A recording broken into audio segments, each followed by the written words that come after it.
All right. It's pretty much over there. The stuff on the gold there was especially fascinating to me with the alchemy and the monoatomics, as well as with Hutchinson's work on the resonant frequencies. Okay, I might have stepped out of the room for a minute. What are the name of those? The tablets on that one, I believe they could have been maybe these ones, the Michigan tablets. But they also could have been the Illinois tablets or the Burroughs Cave tablets. There's a few different ones that he has and shows, so I'm not sure exactly which ones those were. But they're different. Here's the answer. I don't know. Yeah, I don't know. I don't know those specific ones. I'll figure it out. That's okay. Introduce your guest. Yes, this is sorry, this is Britne, also known as Truthberry, also known as Recent Tartarian. Yes. Hello, Britne. Hi. I can't believe I'm sitting with this panel. I am like, wow, you sit next to Zertis every day. Yeah, it's a little different. So. Disappeared. Do I have an echo? I don't think so. Okay. No, I didn't do sound checks or anything. But yeah, I was just watching. It was funny. I was doing I have echo on myself. Hold on a second. Weird. That has not happened. Burroughs Cave. Yes, I am. Oh, I am subscribed. Those are the Michigan. Am I echoing? No, but I told people on my premiere to come over and watch your show because I was premiering an older, really bad early video I did on volcanoes with Andreas like 3 or 4 years ago. And then I realized there's other streams going on. So I was like, if anyone's in here, we're having a good talk at Stuff Beags right now. Because I was randomly, I'm like, oh, that's right, it's Saturday. Maybe there's other streams. And I jumped in earlier when Cambell, you were streaming and you had a really old Tartarian map. And I posted it in our like group chat because it was so, I mean, it was just gravy all over it. And there was the library or books were stored and it was linked to Tartary. And that was really interesting. And then I jumped in here and you're talking about the viaducts. And that's also kind of connected to some of my research in volcanism and questions I had. So I just asked Burneye if sometime I could talk to you two and ask you questions. I didn't want to disrupt the flow. You had a great stream going, and he's like, jump in now, and I'm like, no. Yeah. So anyway, I'm like the president. We don't know what we're doing. Go. Yeah, it always looks like you do. So no, come and give us some structure. We need structure. We need the balance of the feminism. I'm like, we need a woman to show us the way.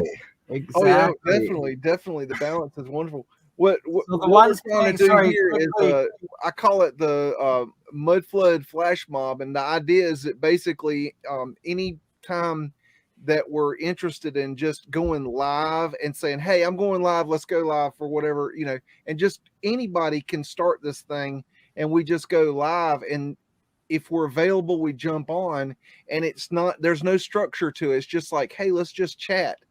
And and the flashing is optional, by the way.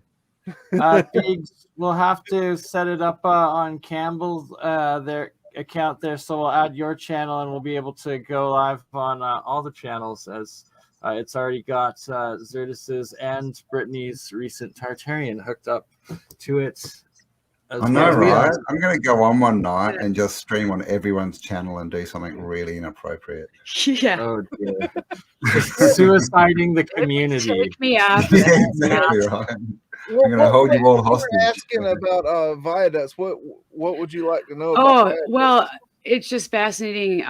So I was studying like volcanoes and nuclear power, and then were building a bunch of nuclear power plants on volcanoes, and like Erebus was interesting, and I had these documents, and so I started thinking I was kind of looking at that and using them for energy, which they do, and then controlling and operating them. And then I was like, wait a minute, what if volcanoes could they possibly be buried power structures. And there was some petrification, instant petrification after, and a lot of them were synced to chimney, the towers, and the setups of different power plants. So I was doing a lot of overhead view and the tracking, a lot of triangular volcanism at the exact same time of day, same depth. It was always 10 meters. And they were in these triangular patterns. And I'm like, that's the exact same time. So I started doing that. And it was just the amount of mud or anything that would take to bury a structure like that. And then you're talking about viaducts, and you're talking about, you know, cities below cities that are buried. So it's just a lot of your evidence was helpful in kind of culminating like this. There could be that much, or some of them could just be storage facilities that had waste, because a lot of them have uranium by them, and a lot of rare earth elements are found at volcanoes sites. And so a lot of people don't understand when I even bring this up, how you could like bury it, that like a whole power structure, but a lot of power plants are already buried underground. And so if you have a mud flood and it comes and it buries like the chimneys, and then there's petrification, you have like a set of 3 stacks that look like volcanoes and what could be below that. So, and I hadn't seen any of these old movies that were, you know, that have like Jules Verne. There's so many movies that I've watched with Andreas. I'm like, that looks like my theory. They're operating a volcano from below. And so I was. Let me interrupt one second. About 15 years ago, I went gem mining in the North Carolina mountains, and I wanted to go where you shake the rocks through the sifter. And I went to this one place and it was crap. What they do is they would add little gems for the kids in there. I was like, this is not what I want. So I went looking for a real one, and I found this real one. And when I went there, the guy, he actually mined and brought it down out of the mine every day and would let people go through it. And it was mainly a sapphire mine. And so I did that. And I got to talking to the guy, and we had a real good rapport. And I started talking to him about orgonite, and he was really interested in that because he was a real gem hound.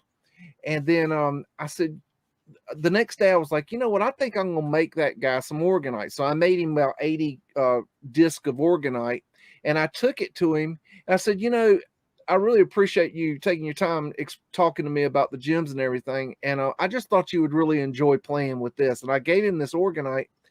And, you know, just gifted it to him. He said, would you like to go gem mining? And I said, yeah. And so he took me up in his mine, and I brought a sapphire out about the size of a fist. And he was telling me about the mine, that it used to be a volcano, and that he thinks that there's diamonds in that mine, and that's what he's really looking for. And the gem mine is actually just his way of funding his operation. But this mine is also the mine where Tiffany went and got all the formica out of for the Tiffany glass. That's all I got. That's mind blowing. So you're thinking, like, what if that was either a fuel or something that was used? It could be remnants, but it could have been stuff that got buried that was used for power, and power that was cyclic. And so you have cyclic volcanoes that erupt every, you know, on certain times, like every half hour, every day.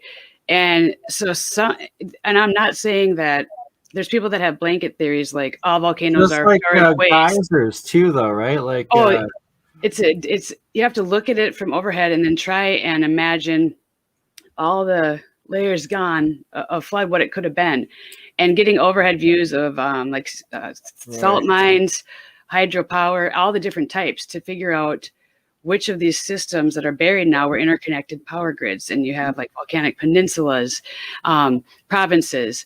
And the Ring of Fire map is, whenever you look it up, it's always misleading, because even like the basic Mercator map that you see in all the classrooms, like that's, the Ring of Fire is not even on the Mercator. It's flipped and inverted. And so if you ever look, if you pull it up, the Ring of Fire map is always on a map that has the west and the east, and like a flip Mercator map.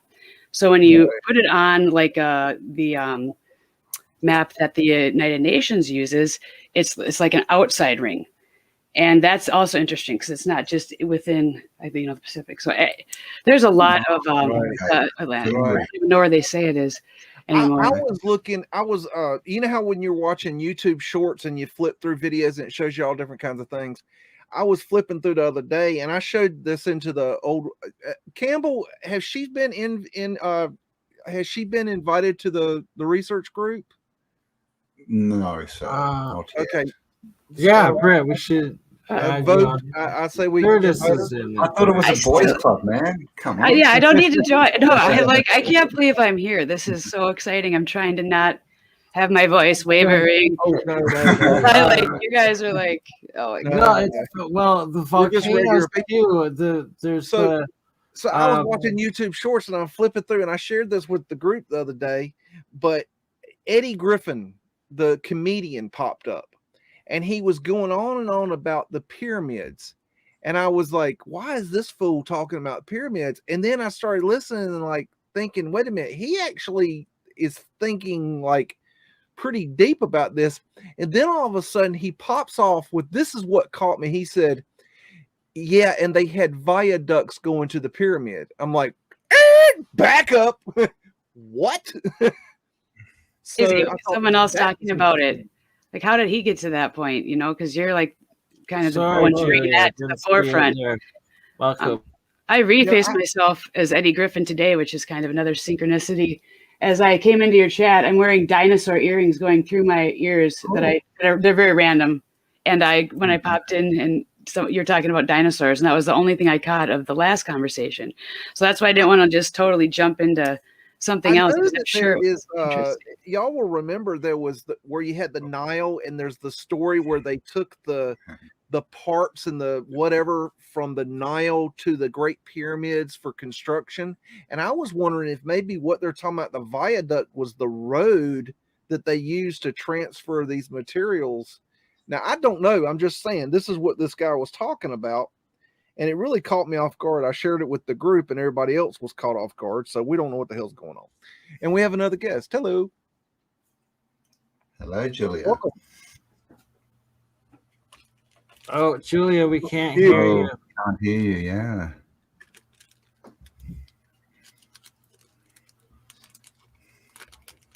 I do that all the time. Right. Let's see. I'm trying to get my glasses clean.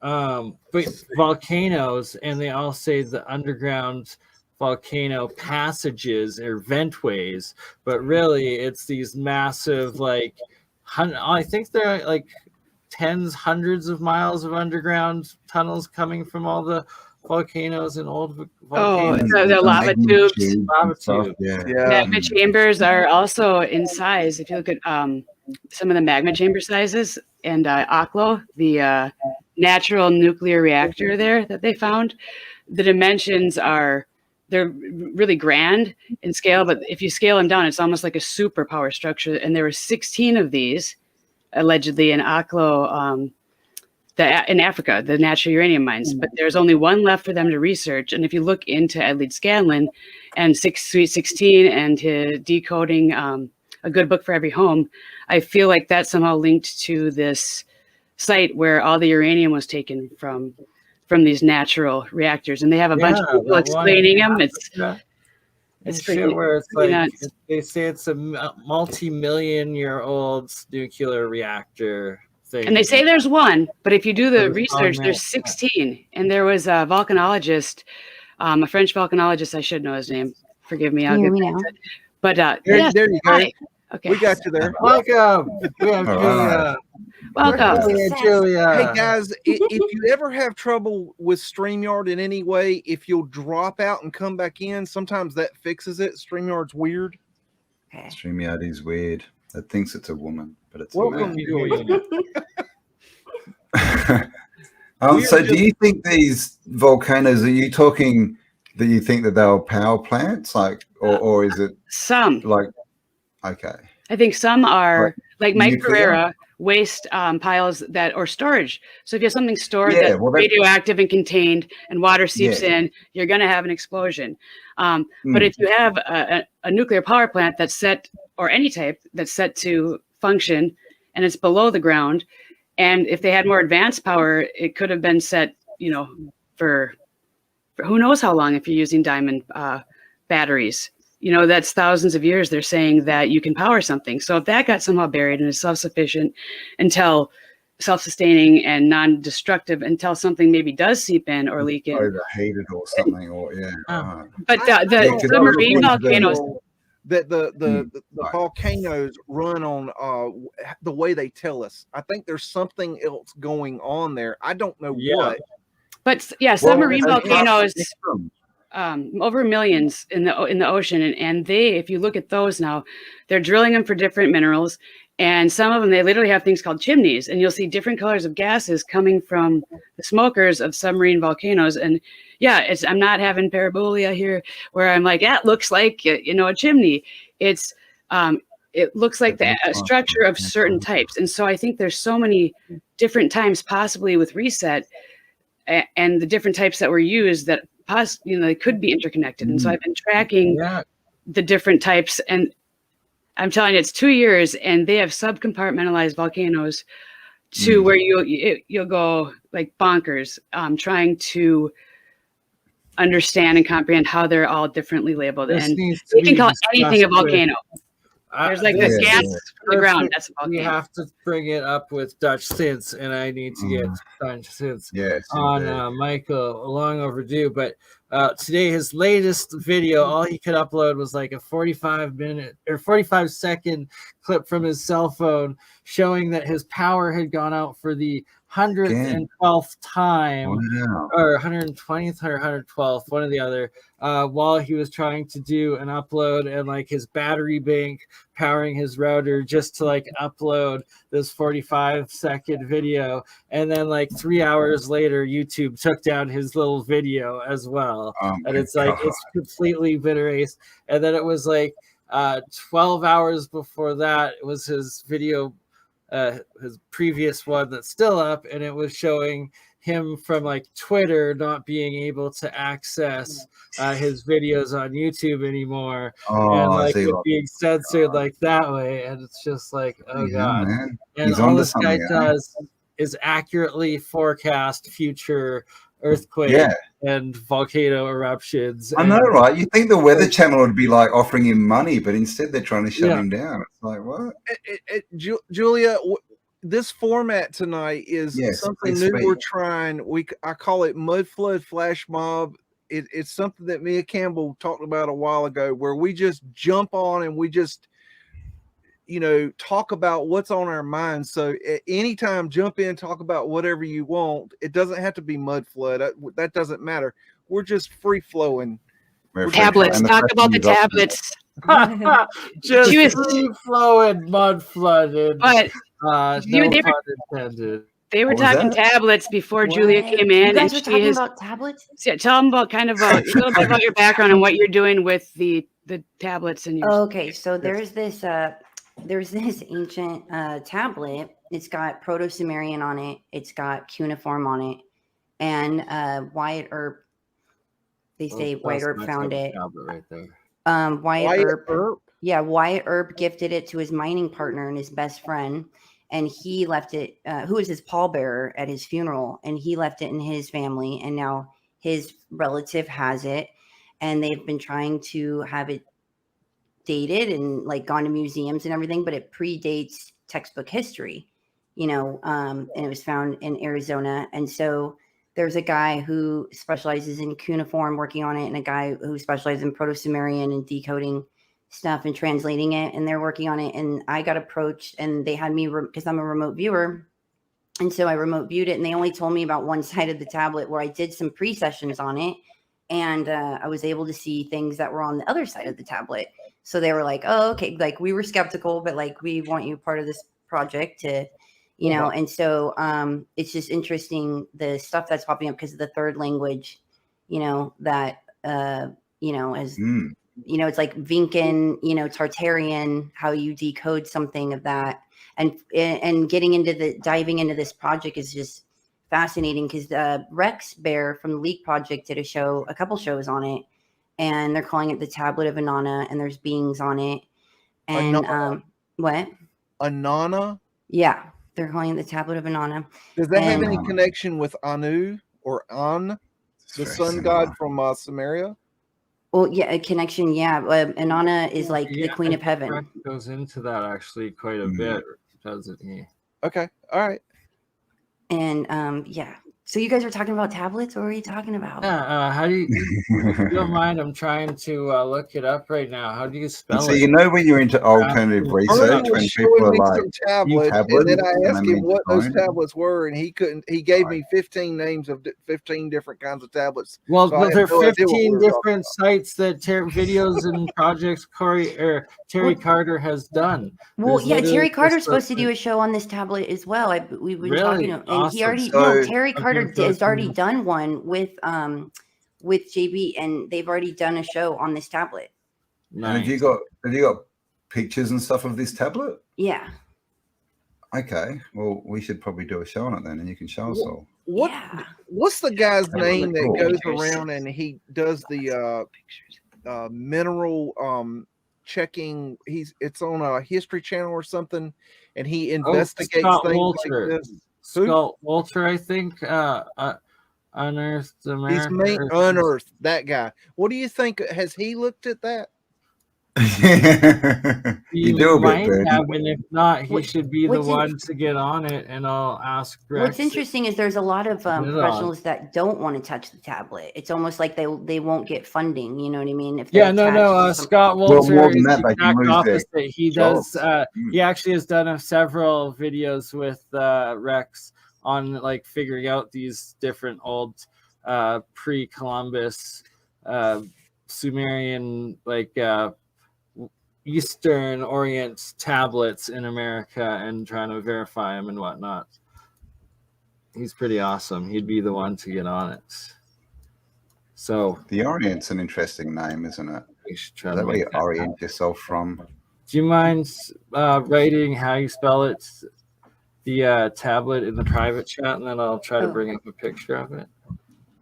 Or I can. Is it one Or if tablet, you have it. Oh gosh. or Yeah, is it it's a one series- tablet. It's one tablet. Yeah, but two sides, and it's really small. Like it's like almost like bigger than a matchbook. I have a laminate. Hold on. Really? So it's more like the Mormon Okay, hold style on, I ones. have They're only a this, but couple this inch is like a big. sketch.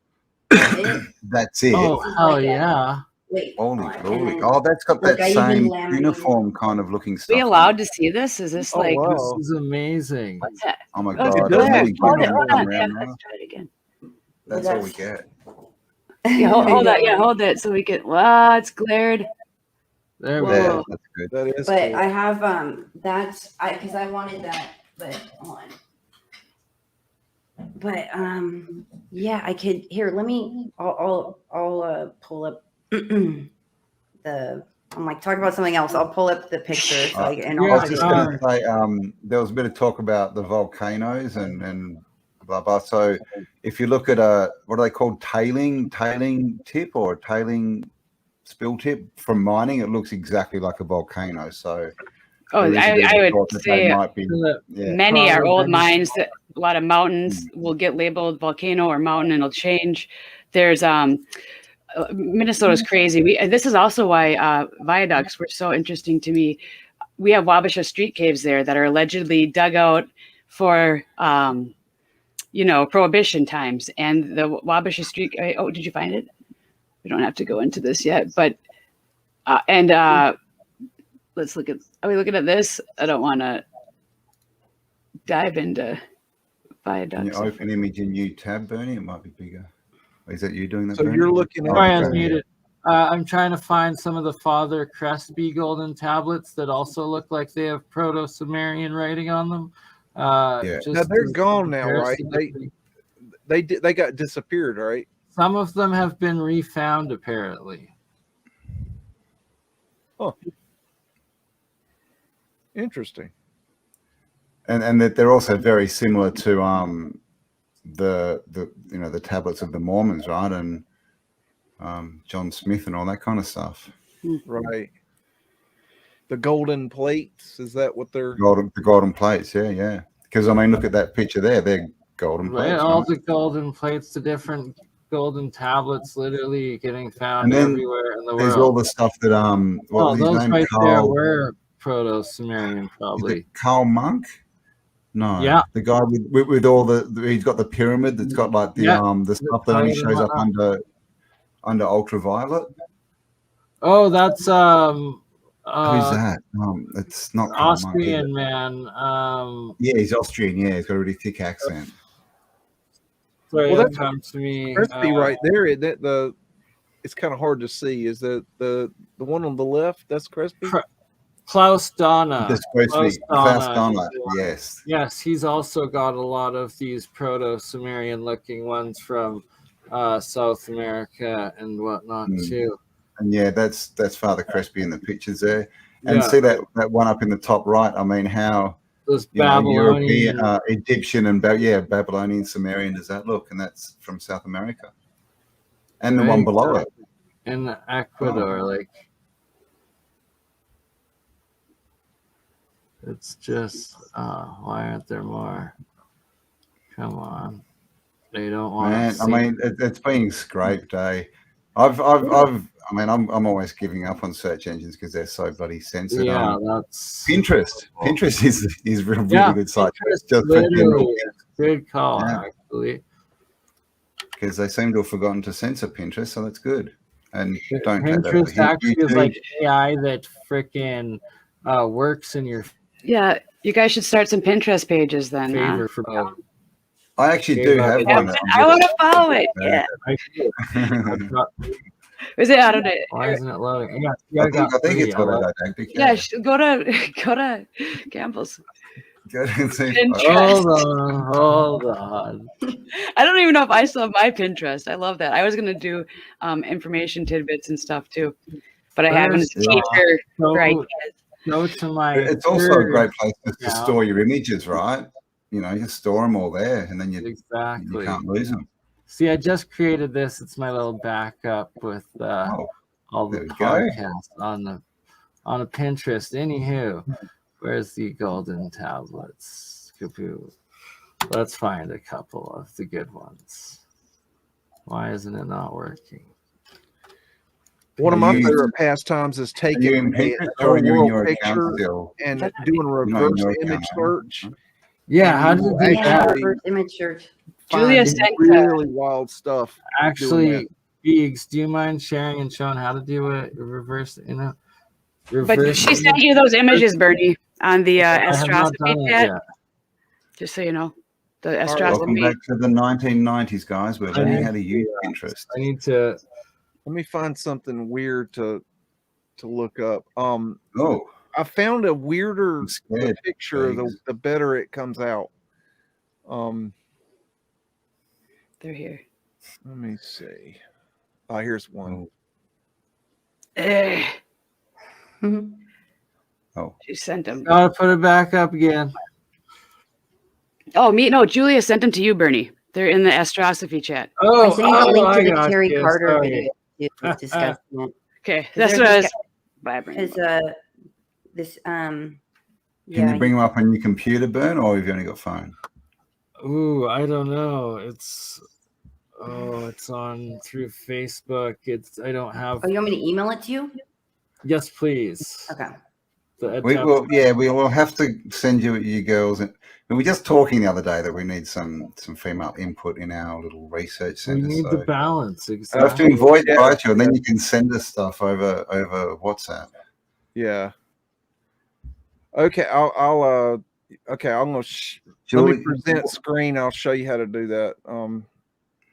Someone wants to know the name of your channel, Julia. Oh, I don't have a channel. Oh, there you go. She doesn't have a channel. I will have a channel. I've been avoiding coming out and talking. If you want to see Julia, you just have to keep tuning into our channels. Yeah, or you could go to juliacammon.com.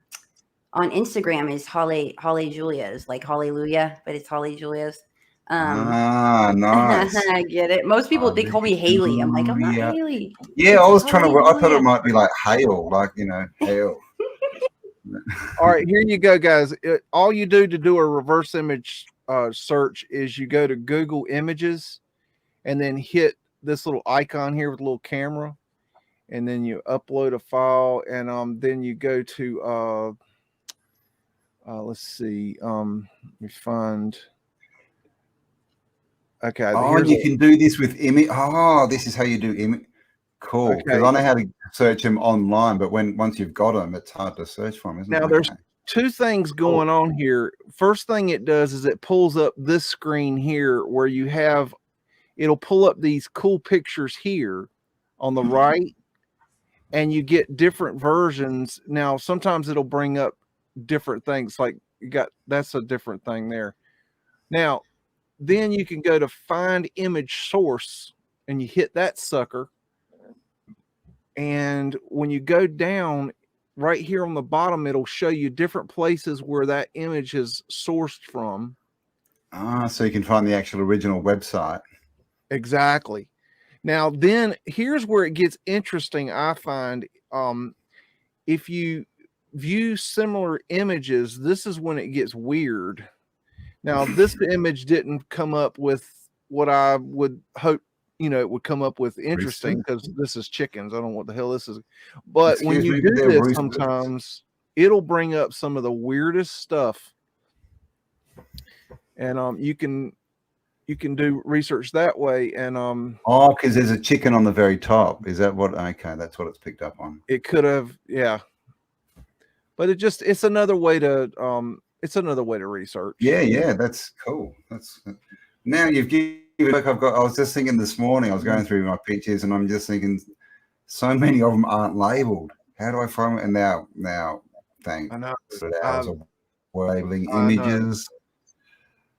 It's aggravating. It is. Talking about viaducts, that I have a lot of people contacting me with these really odd stories about their experiences underneath the viaducts in cities all around the world. And I'm collecting these stories and researching as I go. And there's some weird shit going on, y'all. Ooh, I want to hear. Do you have any from St. Paul yet? Because I drive by these caves. It's nuts. The stuff they're covering up. I've had people contact me about St. Paul and Minneapolis. If you need any field research, I can get into those street caves. Well, Andreas and I got 86th from there 2 years ago, so we might have to go in disguise. It's a long story, but it's a matter of getting underneath the streets, because I got very lucky on Atlanta in the fact that they had an actual history of doing this, but most cities don't have any history of it. And so you'll go in and looking for it, and there's zero evidence for it. And then you look at, it's got the same structures as Atlanta in a lot of cities around the world. It's going to take people getting down underneath the streets. And I'm not the guy. I'm not going to. So interesting you say that. Down with Beags. I met somebody at we're just chatting at a local establishment, and I've been compiling a list, and he works on sewer and stuff in the city in Minneapolis. And I was like, really? I'm actually very interested in this. And so he had seen some just crazy. He's like, you wouldn't believe the stuff I've seen. I ended up having to go, but I have to find his number, because I'm like, I might be calling on you in the future. I didn't say that, but I put him in my little flag because you do need access to that stuff. I've had a guy, he contacted me. He was telling me, I think it was Philadelphia, and he was telling me how they do deliveries, and they come in secret entrances outside the city, and they drive in the underneath the viaduct all throughout the city, and they do their deliveries in these special there's pictures online that nobody even knows is there. And there's no trespassing. So even Invergrove Heights, which is a city further south, just south of the cities, it's it's a weird mining. There's a huge oil rig, pyramid domes, a lot of power structures. But there's these back areas that are you only see trucks, and then it disappears off and goes down. And I'm like, what is this? And there's a boat graveyard that has all these old I don't know, there's just the smaller sailboats and whatnot in this area, and it's just really creepy. And so there is definitely, I think you're right that it's happening in almost every city, because it's got to be the old world, and before the reset. I'm in Laguna Beach, and where I would work out in South Laguna, is the entrance of where they're working on the tunnels beneath Laguna Beach, and most people that live here will own a $17 million house. They don't even know about the tunnels, and they've been working on them for over a couple of years. And what I found interesting is where I would work out is I was working out outside. I'm like, oh my God, the way that they were getting down into the tunnels was an octagon shaped metal elevator, but they had to use a crane. I have footage of it on my Instagram on Holly Julia's, and they had to use a crane, and that's how the guys get down below. But it's an octagon shaped, like, and how far down that must go. And that's like what we're in the year 2023, and this is your best way to get down under these tunnels to work on them. You know what? But back in 2008, I had a chance meeting of a trucker, and we sat and talked all night because he knew he was awake, and he was telling me what he knew, and I was telling what I knew, and I brought up the underground tunnels, and he was like, "Oh yeah, I have a special pass for those." I'm like, "What do you mean?" And he showed me this special pass, this identification card that they use to go under there's tunnels that travel all around the United States, and they travel with these trucks. There's an entire road system under the United States these guys are using. It's the entire US. They told that they can't talk about it. Is it like an NDA, like a trucker signs an NDA where they can't discuss that they're driving in these, or do they think it's normal? Yeah, he wasn't supposed to tell me this. Okay, so they know that it's like privy knowledge. Actual identification, and it was really cool. But is there a brand of truckers, or like a they have the Army Corps engineers? Do they have like the trucker corps of like some division that gets this knowledge, or is it just by happenstance? So who your shipping is? Was a regular trucker. Matter of fact, when I met him, his truck was full of carpets. He hauled all kinds of things. It's kind of creepy. Carpet hauler. I do. You have to check. I know someone that did. That might talk about it too. Ran trucks and trucking. That is borderline awake, and I wonder if they would talk about that.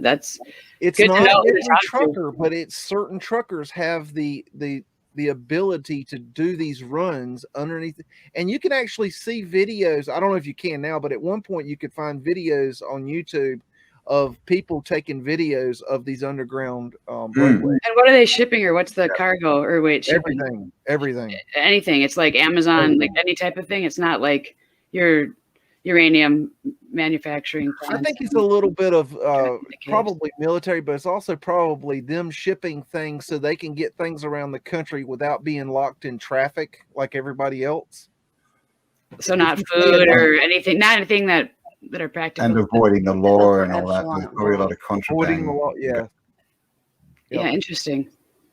Yeah, no, I've seen that as well. And they have like these big like warehouse places, and so they can turn around and stuff where in the middle of them. It's these are 2-lane highways. They're like highways. It's ridiculous. Yeah.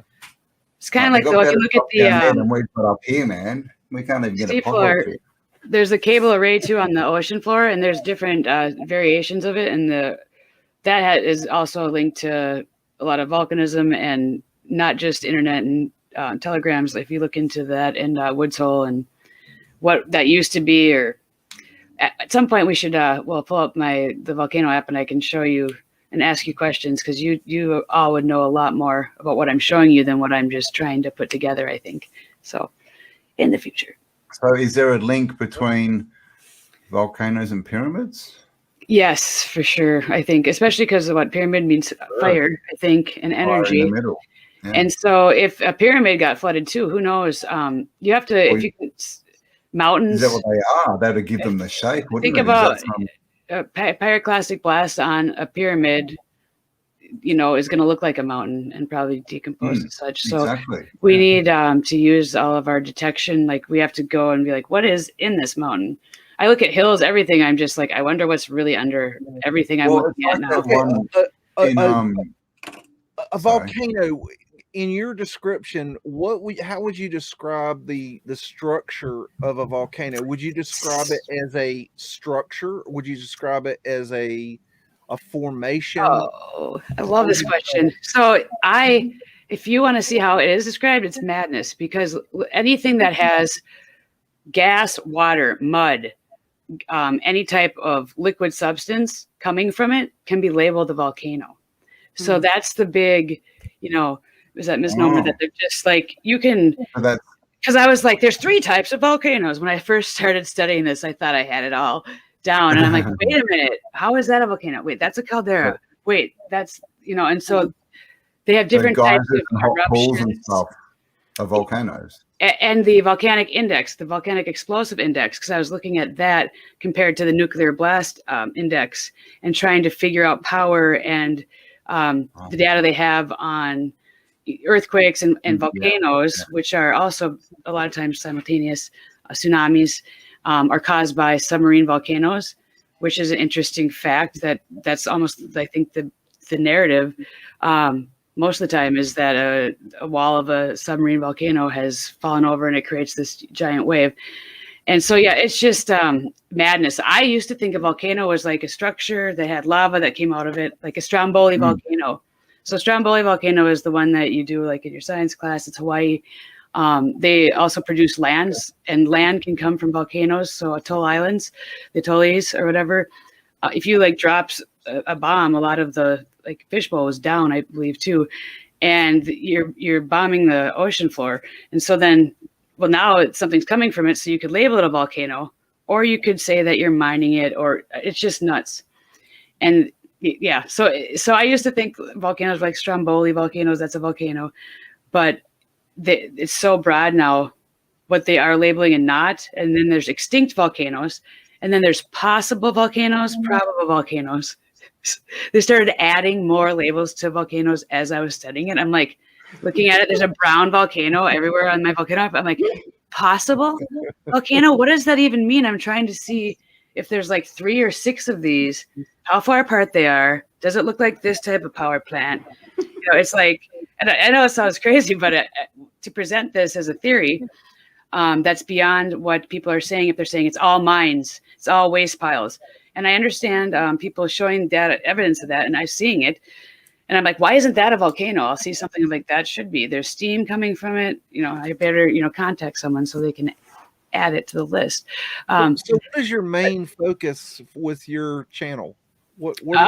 So I used to be a health teacher, so I'm like all over the place with truth and inquiry. And I have a Recent Tartarians channel, and I'm actually finally making a video for that's going to release tomorrow. And it's going to be on the Bible Core Sciences and Carl von Reichenbach, one of my favorite chemist, favorite researcher, that is bringing a lot of stuff together with the people I get to talk to on Real Science. So I'm finally ready to ask questions, and I have people to ask questions to. So this is like my volcano area, and I got to come on and just ask you for your thoughts, because there's no one to really talk to about this, because you sound very crazy. And even people that are awake to a lot of stuff are like, I don't get it. This is our club. I'm sorry. I know I'm trying to break it down, but it's very convoluted, because you have, I was on submarine volcanoes for 6 months just trying to understand. I'm like, can I really go label one and it becomes mine if I discover it? And it's like bubbling, and if there's land coming from it, so it's just you're in good company. Everybody around me within a 3-block radius thinks I'm a nut. Well, there we go. All good. So we're on the same boat. So I have Recent Tartarians for that, and then I have, and Julia and I, she did, and our other friend Dee did a astrological reading of people, because I'm getting into the research and data that supports the moon has impact on mood and emotion, and a lot of things. And so your birth time and when you're born and how all that stuff can actually, you can fall into certain, almost not a stereotype, but there's certain things that you can be aware of that might help you kind of along your life process. So I'm starting to like believing in that, and they're kind of blowing my mind with what they're doing. And that's going to, I don't know if that's the Recent Tartarians or my Truth Fairy channel. So I have a couple, and you got to be careful. You'll end up like me. You'll end up with 3 channels, and then it's like, oh my God, what do I do now? Well, and it's just little stuff, but I'm finally ready to start talking about it. It's taken 7 years. I needed a video title, and it's what did I call it? It took you 7 years to come up with the title so that you no, like every time I want to make a video, I'm like, okay, and I think I have it, and then I'm doing I can't remember it now. I've been working on the same video for 3 years. You're good. See? But it's either rediscovering or recreating Tartaretech, and it's going to be on some of these scientists scientists that have been eliminated from our existence, that have been smeared, that have their books about being smeared, and have the other credible scholars of the time endorsing their work, and it's like been vanished from. So the first one is von Reichenbach from the 1850s. I think and I'm doing it. You need to make a video called Smears with Tartar. I love Reich. Reich is I have every Reich book. I brought up Contact with Space, and it was a book that when it was available, it was $1,500. It was the only one I could find. I'm like, I have to have this book. And so I wrote this sob story on eBay. And I'm like, I've spent like $20,000 on books in the last year for my library. I'm not allowed to buy any more books. Is there any way I could give you like $150 for this book, because it was the only one? And the person sent it to me, and I was just waiting and waiting. And it's interesting. It's kind of his contact with like the OSS at the time, back and forth, and he's got his clawbuster, and he's aiming it at these orbs in the sky. Not him, his tech, and what happens to his technician and his paralysis, and documenting the aftermath of this. Fascinating. And he's his microbiology work and life creation, spontaneous life creation. I get you though. I went to Barnes and Noble in 2008 and bought over $3,000 in books, and they wheeled it out on 2 dollies. Yeah, that's it. Every military book, they auction off books for the military, like parents or kids that have their parents' books that you're not supposed to get, like the battalions. I have all these naval. I shouldn't say this actually. Some of the stuff in the front of the book says that I'm literally not supposed to have it, but I don't have those anymore. You're very naughty girl. I've gotten rid of those. They were from libraries. Enough about my library. library. Get rid of books, but like you do have a really good knowledge, and probably like way better than mine. And like I love like the questions you bring up of Reich, like his work and stuff. It's like. I got one more to add. Walter Russell. Add him to the list. We need to finally do more Walter His books Russell are expensive. episodes. Yes, I'm rereading Walter Russell again for the 5th time. Ooh. In preparation for that, Bernie. And the diagrams are like, you could just like stare at them. Oh, yes. So many downloads just looking at them, like, yes. And I love the combination of him and his wife coming together and creating that their knowledge and I love that the balance of balance. It. Yes, I love it. It's wonderful. Such good. And Julia, tell us about your channel. Oh, hold on. I have to do one more pitch real quick. Go ahead. Because I'm here. My real mission, though, is to start new schools. And if we call them Tartary Nova new schools, like homeschool charters. And right now there's 4 teachers, you 4. I've been collecting your work. I commented earlier on your video amazing. About how I've been storing the stelliums on board, armors on board since the start of all this. When I found out textbooks were corrupt. This is how this all started for me in 2016. I was like, we're going to start new schools. We have to do something. So now there's enough people waking up that have kids. And instead of them waking up, we're awake and we're like, okay, now what do we do about this generation? How do we teach them about history, reset, self-centered, being centered, all the stuff that wasn't till I was in my 30s that I learned about. And so you people, I wanted to say before, thank you, because your channels, and I made a video and I did a short, I couldn't think of Beags' channel's name. So I'll go back and edit and add it in. But I said, our mission is to help people. And I go, my real mission is to get the teachers like correlated, and I'm a teacher. I'm getting my PhD in psychology, so I can hopefully set up charters and give teachers like the license to, and hopefully provide financial support for some of the stuff you're doing within our school setting. And all of the people that are following you that have kids, this is who they want to somehow teach their kids, and it's hard to give the information. You do it best. And so picking your subject matter and doing a lecture and a live stream for a group of high school kids. It's just, so that's my dream. You are the people I've been saving videos of to do it. And help. There's a little 3-year-old,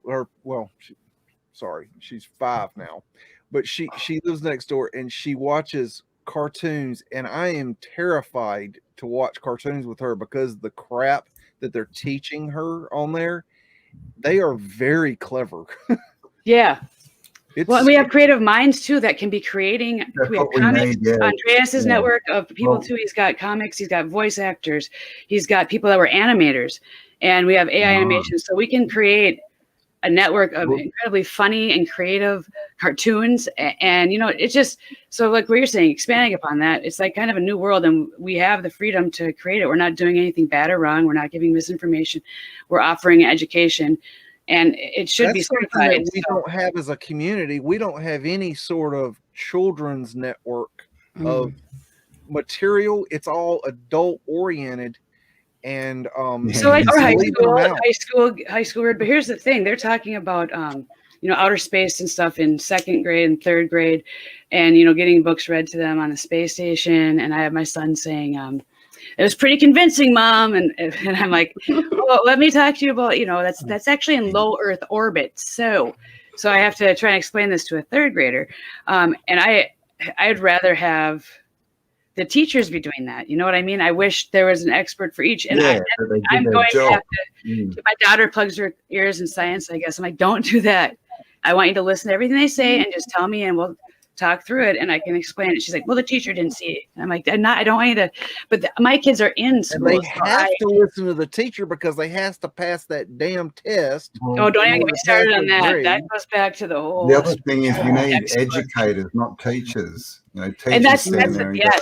We don't need people programmed and limited. And just even music, and there's so many good people that are online. Music. Yeah, we need to bring music horticulture. Yes, music and the arts. I was a drummer. I played drums. Okay, I don't do it anymore because I hurt my back and I can't do it. It's too physically exhausting. But do get some bongos. Musical instruments. We need to bring those back. People 100%. Need to learn an instrument. And so in my schools, if we have charter networks, we can have like, if there's like 3 families in the state of Minnesota, you can do a field trip. You can, I mean, there's things that you can get funded and part of a curriculum as families that are learning and also networking with others. So and it starts with the people that are awake, and it starts with kind of the online, and then hopefully we build bigger communities, and we can do that, and we can send instruments, and we can do, you know, get the funding to so a kid can have like a violin and take, you know, or a cello in their house, or bongo drums, whatever it is. It should be the choice. Like choose your own adventure education is kind of also the idea of like being able to design what you want for your children. And being a part of it if you can. So anyway, enough about that. Sorry. Yeah, no, I was thinking about like a good way, if you just have like a library where you literally have all these different courses, and anyone who's running a homeschool, they can just go and buy a course for whatever, you know, $50. And then even if $50 is expensive, the whole school can pitch in and buy it, and then they own it forever, and they can build up their catalog and choose what they want to teach, you know, and really give the power back to the parents, you know. And you can have both. You could have like a charter where you do, and you have a network and you meet up or take one trip or whatever a year through, or you can do it all online if you're not able to do that. And you could make money, and that could, you know, buy instruments and stuff and give back, and exactly. Teach people how to farm and you know, horticulture, permaculture, man. So, free energy, build your own hopefully house. We can work on that. But I've already saved tons of your vids for it. You might not have to do it much, but I might be asking like, all right, in the future, if I call upon. Cool. Yeah, we have so much work to do. It's you know, for the first... I woke up this morning thinking I had the day off, and it's now 2:20 p.m. and I've been going for about 6 hours. I have to go to pick up my lovely partner Amber from the freezing train. It's minus 20 again here. It's ridiculously cold. Cool.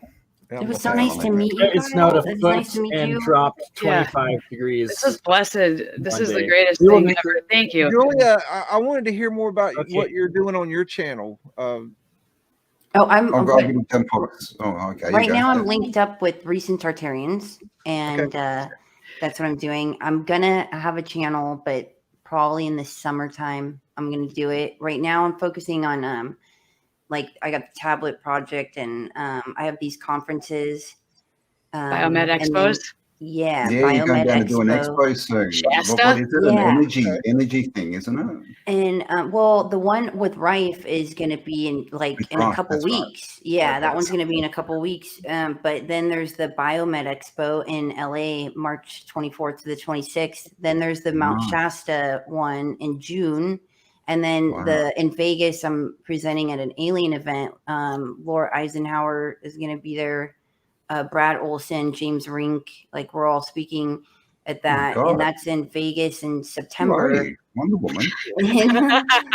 But I focus on weird stuff, like it's my experience with like just interdimensional plasma orbs that came, and like my results from remote viewing things. I came across a lot of ancient advanced technology, like crystalline technology, and what it's able to do, and things I've interfaced with remote viewing. And so it's sprinkled a little bit about all that stuff, but a lot of like it's underground. Wow. And so that's I come in, you guys are talking about aqueducts. I'm like, what? Like his ancient aqueducts and viaduct, like it just gets my soul, like it gets me excited. I'm not I don't have any remote viewing capabilities. I wish I did. That's a cool superpower. But what my superpower is I'm an empath. So that's my superpower. And if you don't know what that is, I know a lot of you do, but if you don't know what that is, forget about it. You won't understand it. But it's a very special power. I think we all have a little something. We just have to find out what it was. I didn't know I was an empath until about 2013, and I started figuring it out. And but for a long time, I wasn't sure what the hell was going on. It was very confusing.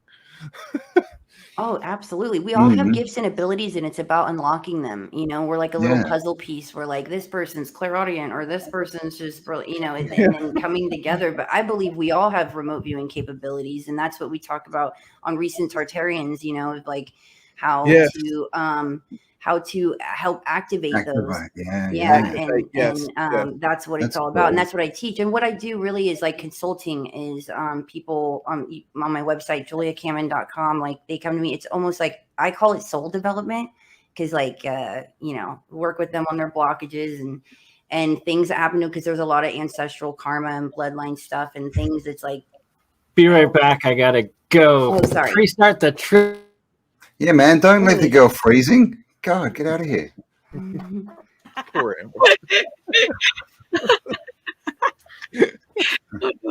Oh yeah, I unmuted. I thought it.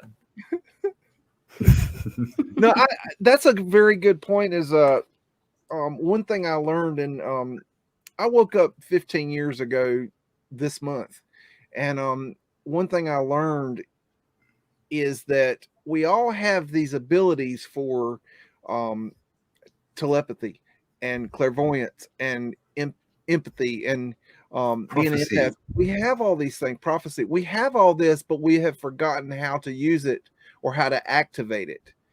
And so we've been activated all these other superpowers. I do have that one, and it's a start, but I think we all have this. Do you not feel it's a curse ever though? Being absolutely. Can you turn it off? Because empaths, it's yes. I happen to be I thought I was an empath where I got stuck in a cycle. Right now, I have it turned off talking to you all. Yeah, okay, so you can just. Yeah, I didn't used to understand that. Used to, I would be talking to people and I'd be like, this son bitch is lying to me. And how do I know that? Oh my god! And I couldn't understand. Like I'd be having like conversations with people, and it's like there's no reason for me to think they're lying to me, but I know good and damn well they're lying to me. And then come to find out they were, and I'm like, well, how the hell did I know that? It's not like you're reading their mind. It's not that. No, you just know their energy. Yeah, that's so interesting. You said that because one time I went. Oh, so I thought I was just around really bad like liars or like, but it's been because I got in a rut with empathy, and it was just. If I didn't get over it, I knew I was going to become like depressed because I had got stuck in a cycle of this empathizing for a certain situation that happened. And I learned about empaths, and I was like, I wonder, but not in a good way. I learned about it from a psychological diagnosis type of thing. You don't want to be an empath. And so I kind of started shutting off this. It was a girl had been stuck in a car or something, and I kept reliving this every night, and I couldn't sleep, and I could feel like it was just terrible. I was torturing myself. But the intuition that you have with it when it's fully turned on is there's no, like, it's impossible to lie. Like even as a teacher, students, I knew I can walk in a room I can know immediately who's pissed off, who's in a good mood, who's gunning for me. I can feel that energy as soon as I get in I can feel people's energy 2-3 houses over and tell something's going on. I have to tune it out, and I've learned to tune it out because that stuff, it soaks into you and it really messes with you. I'm going to probably have to consult you because I have turned it off because it's like to a point where it impacts everything in your daily. Oh, and I would, wow, the way you described that, though. I would go into situations where there would be these really negative people, and they were having a negative experience, but I'd be soaking up all that energy, and I would be feeling what they were feeling, and then I'd take it home with me, and I'm like, why am I in such a bad mood? What is wrong with me? And then I'd realize, wait a minute, I've brought that energy back with me. Another thing I can tell is I can tell what people are thinking without them even knowing that that's what they're thinking, and then I'll tell them what they're thinking, and they'll be like, wait, how do you know? Wait, I didn't even, wait, you're right, how the hell did you know that? Like, and it freaks them out. Julie will have to do your big 3 if you haven't done that, and that'd be fun. She does your big 3 with your birth sign, and it's like, Beags would be great. I bet you his followers would like to see that happen. One time I went to do remote viewing, and I remote viewed something, and I saw my boyfriend. It showed me my boyfriend with a girl, and I saw it, and it showed me where they were sitting. It looked like, in the back of a bed, like how it's upholstered, on those upholstered bed back. And I was like, wait a second. Why? It showed them sitting down, but it was like the upholstery at the back of a bed. And so I, when I saw him, I was like, hey, where were you? And he said he was with his friend. And I was like, does she have blonde hair? And I'm describing her. And then he's like, yeah. And I was like, well, where at? And then he said, where? And then he said it was a couch that was upholstered like that, but it showed me exactly where he was. I was like, what's going on? But sometimes you see things you don't want to see, and you can never unsee them, When I was in high school, I dated the same girl for my junior and my senior year, and we were in love, you know what I mean? That high school love. And I took her home one day, and which I did all the time from school, and I was dropping her off, and she had gone to the movies the previous weekend while I was working with a girlfriend of hers, and there was a boy with them. And I got this sense that she liked him. Now, not that she did anything, but I got the sense that she liked him. She hadn't said a word about this guy. And I said, I'm going to ask you a question. I want you to be honest with me. And she said, what's that? And I said, did you like that guy? Did you find him interesting? Would you be interested in him? She said, no. I said, okay. And I broke up with her. She had a baby with him. Yeah. Oh my gosh. Happened. Yeah, that's literally bizarre. I've had that happen. The thing is, I was in a long relationship, and I literally saw him cheating with with a few different people, and it was things at the time I didn't know, but that had already happened and was about to happen. He was about to hook up with my friend when I was at my house sleeping. I didn't know, this was before it had even happened. But come to find out, I found out all of it much later, but it was all on point, but what are you going to say? Hey man, I know you are, I saw it, in my head. It's really tricky because, I've learned that I have to be careful because, just because you sense something doesn't mean that it's going to come true. So I used to sometimes would call people out. It's incredible advice, by the way. That's really good for any empath to hear that. You know, yeah, that is. No worries. If you kind of call your shots and say, hey, look, I know you're up to no good, that doesn't mean that they're actually up to no good. It just means there was the potential for them to be up to no good. People can still have the free will to make a different choice. How can you determine that though? Like, in doesn't that drive you nuts? Because I try to avoid having any of that happen in my life too, and I wait. You just wait patiently and see if you were right.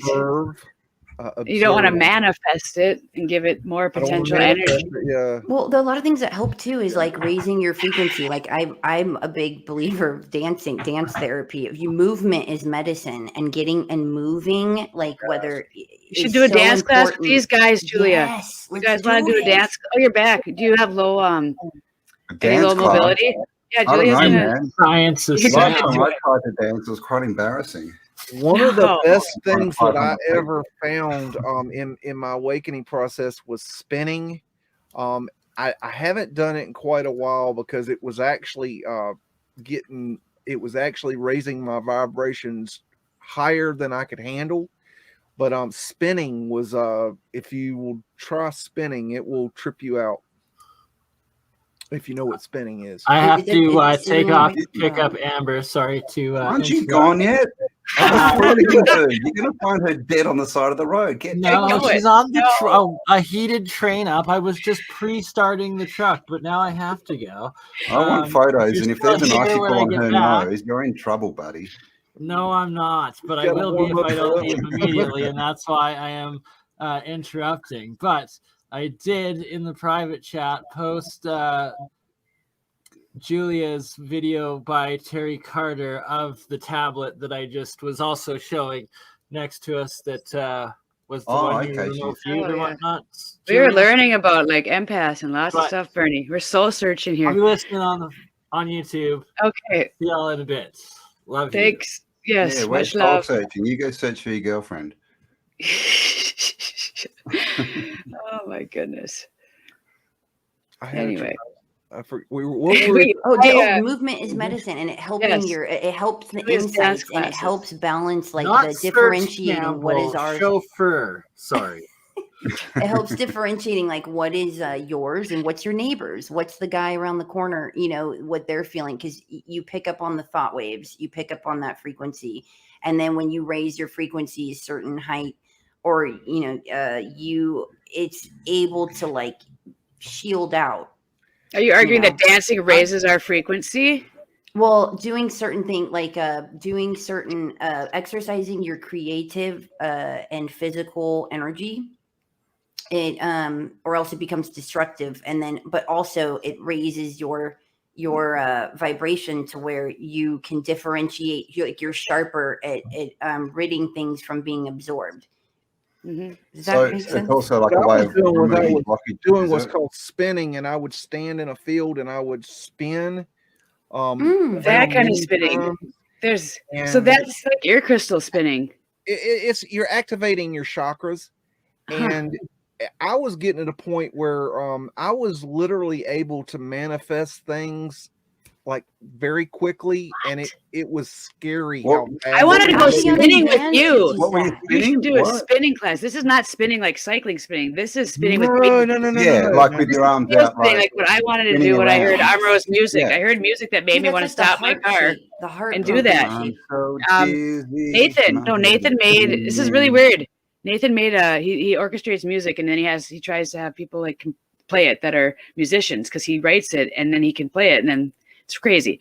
But I listened to some of his work, and I literally wanted to pull over, and I felt myself like spinning in a field, and I didn't know there was anything to it. But I'm thinking that Beags is onto something. And where did you first hear that, Beags? What's the sound of music? The long story short, you hold your hands out in front of you, and you focus your eyes between your thumbs in the little space between your thumbs, and you spin your whole body with your arms straight, and you go around and around and around and around, and you hold that focus, and you What go around direction? as many times as you So it's can. gotta, Does it matter what direction? so Yes, it are you matters. sort of on a bit of an off wobble, if you know what I mean? Like your I would hands are have sort to of. look it up and get back to you on that, because it's been a while since I've done this.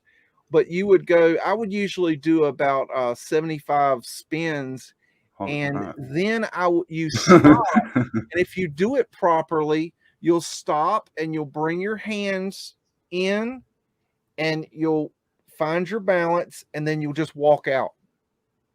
I don't know. I don't know if I buy that. I might try and debunk this on a video. 75 times of this. 75 times. And then you bring your hands down, and then you can walk out straight. I actually have a book that talks about it. It's where I learned from it. But you will not get. I believe you. I'm just saying you won't get dizzy, and you'll be able to. You won't get dizzy because you're focused on one spot. I've done it. Yeah, I see that. And it just oh trips my them out. gosh! I believe you. I'm doing it right now, and I'm like, wait a minute. But it activates your chakras, and it can increase your energy so high and so quickly. It's scary. Well, think about that.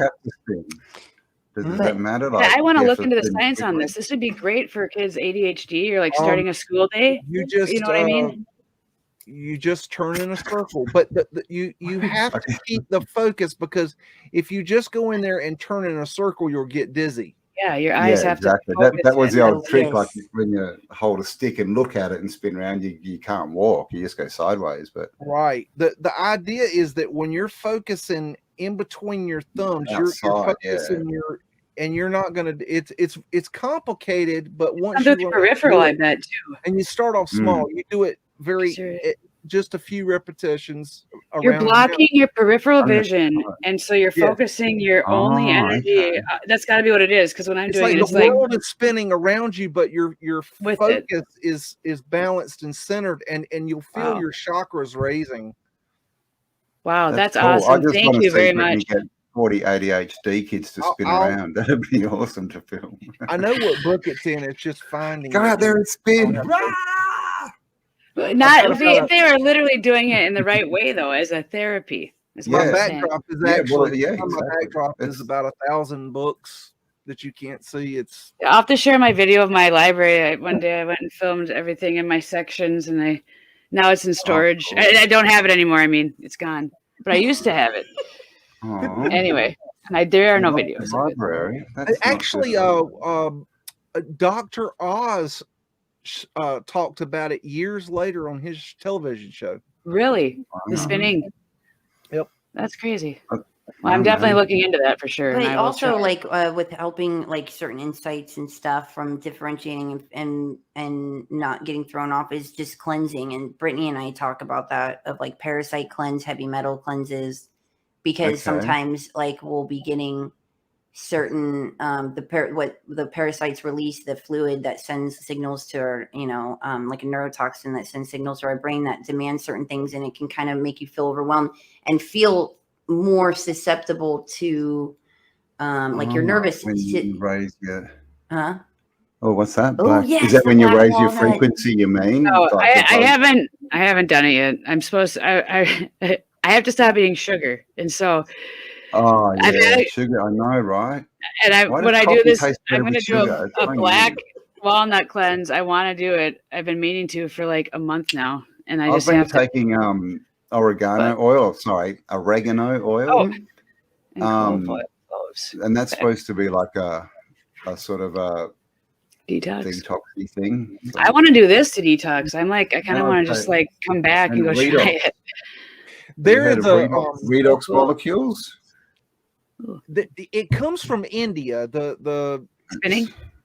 That's where it's a exercise, a yogic exercise. Mm-hmm. It makes sense. They do it for ear crystals. Like they'll go to office and you have ear crystals and I can't remember what it's called. Vertigo. They use it to cure vertigo when you go, I guess. But that's making you dizzy, where they spin you in a chair or whatever. I haven't done it. That was one of the worst. Cambell, wait, you said oregano? There's oregano in that? Oil, yeah. Oregano oil. Okay, don't use it for too long because it gets rid of it. Like it's like a really potent natural antibiotic because it can kind of get rid of all the good gut fauna as well. Oh, okay. So like take it. They don't recommend like more than like 10 days or 12 days. But if you're trying to clear something up or get rid of it, it kind of like bombs it. It's like napalm, you know, like an antiseptic. Okay, yeah, right. Yeah, because you're supposed to really just take it when you're feeling sick normally, aren't you? Yeah. Yeah, like for that. But like heavy metals and stuff, zeolite is really good to take to do. And that's it's really the clay, yeah. Zeolite clay. Well, it's like you put it, you get it in the liquid form, and then like put it in water, and don't get the one from Amazon. I've got some clay. I filter all my water, and I put crystals in my water. Ooh, nice. It's like gold and silver, but crystals. That's going to pull out everything, isn't it? I don't know why. I've never heard anybody say that they do that, but I actually take a whole bag of crystals as big as my fist, and I keep them in the water. That's some inner earth stuff right there. Yeah, that might be the fauna youth there, Beags, that you figured out. Were you going to say that you had an episode of vertigo or something like that? Because I was going to tell you my story because it's happened one time. Did you guys have an inner ear infection? I had to. It was horrible. It was an emergency room 911 call. It was that bad. I didn't know if people have it that bad, but I couldn't move. It was so terrifying. So I don't know what it is. I had it that bad. One time I woke up with and the whole world was spinning. I couldn't get it to spin. I puked everything up. I couldn't throwing up. Get off the I thought bed. I had a stroke. And I laid in the corner. And my friend came over to help, and I'm like, he's like, I got to take you to the doctor. I'm not getting off this bed. I couldn't move. They had to come and get me with a stretcher. And I was at a hotel. Yeah, it was nuts. It was my daughter's birthday.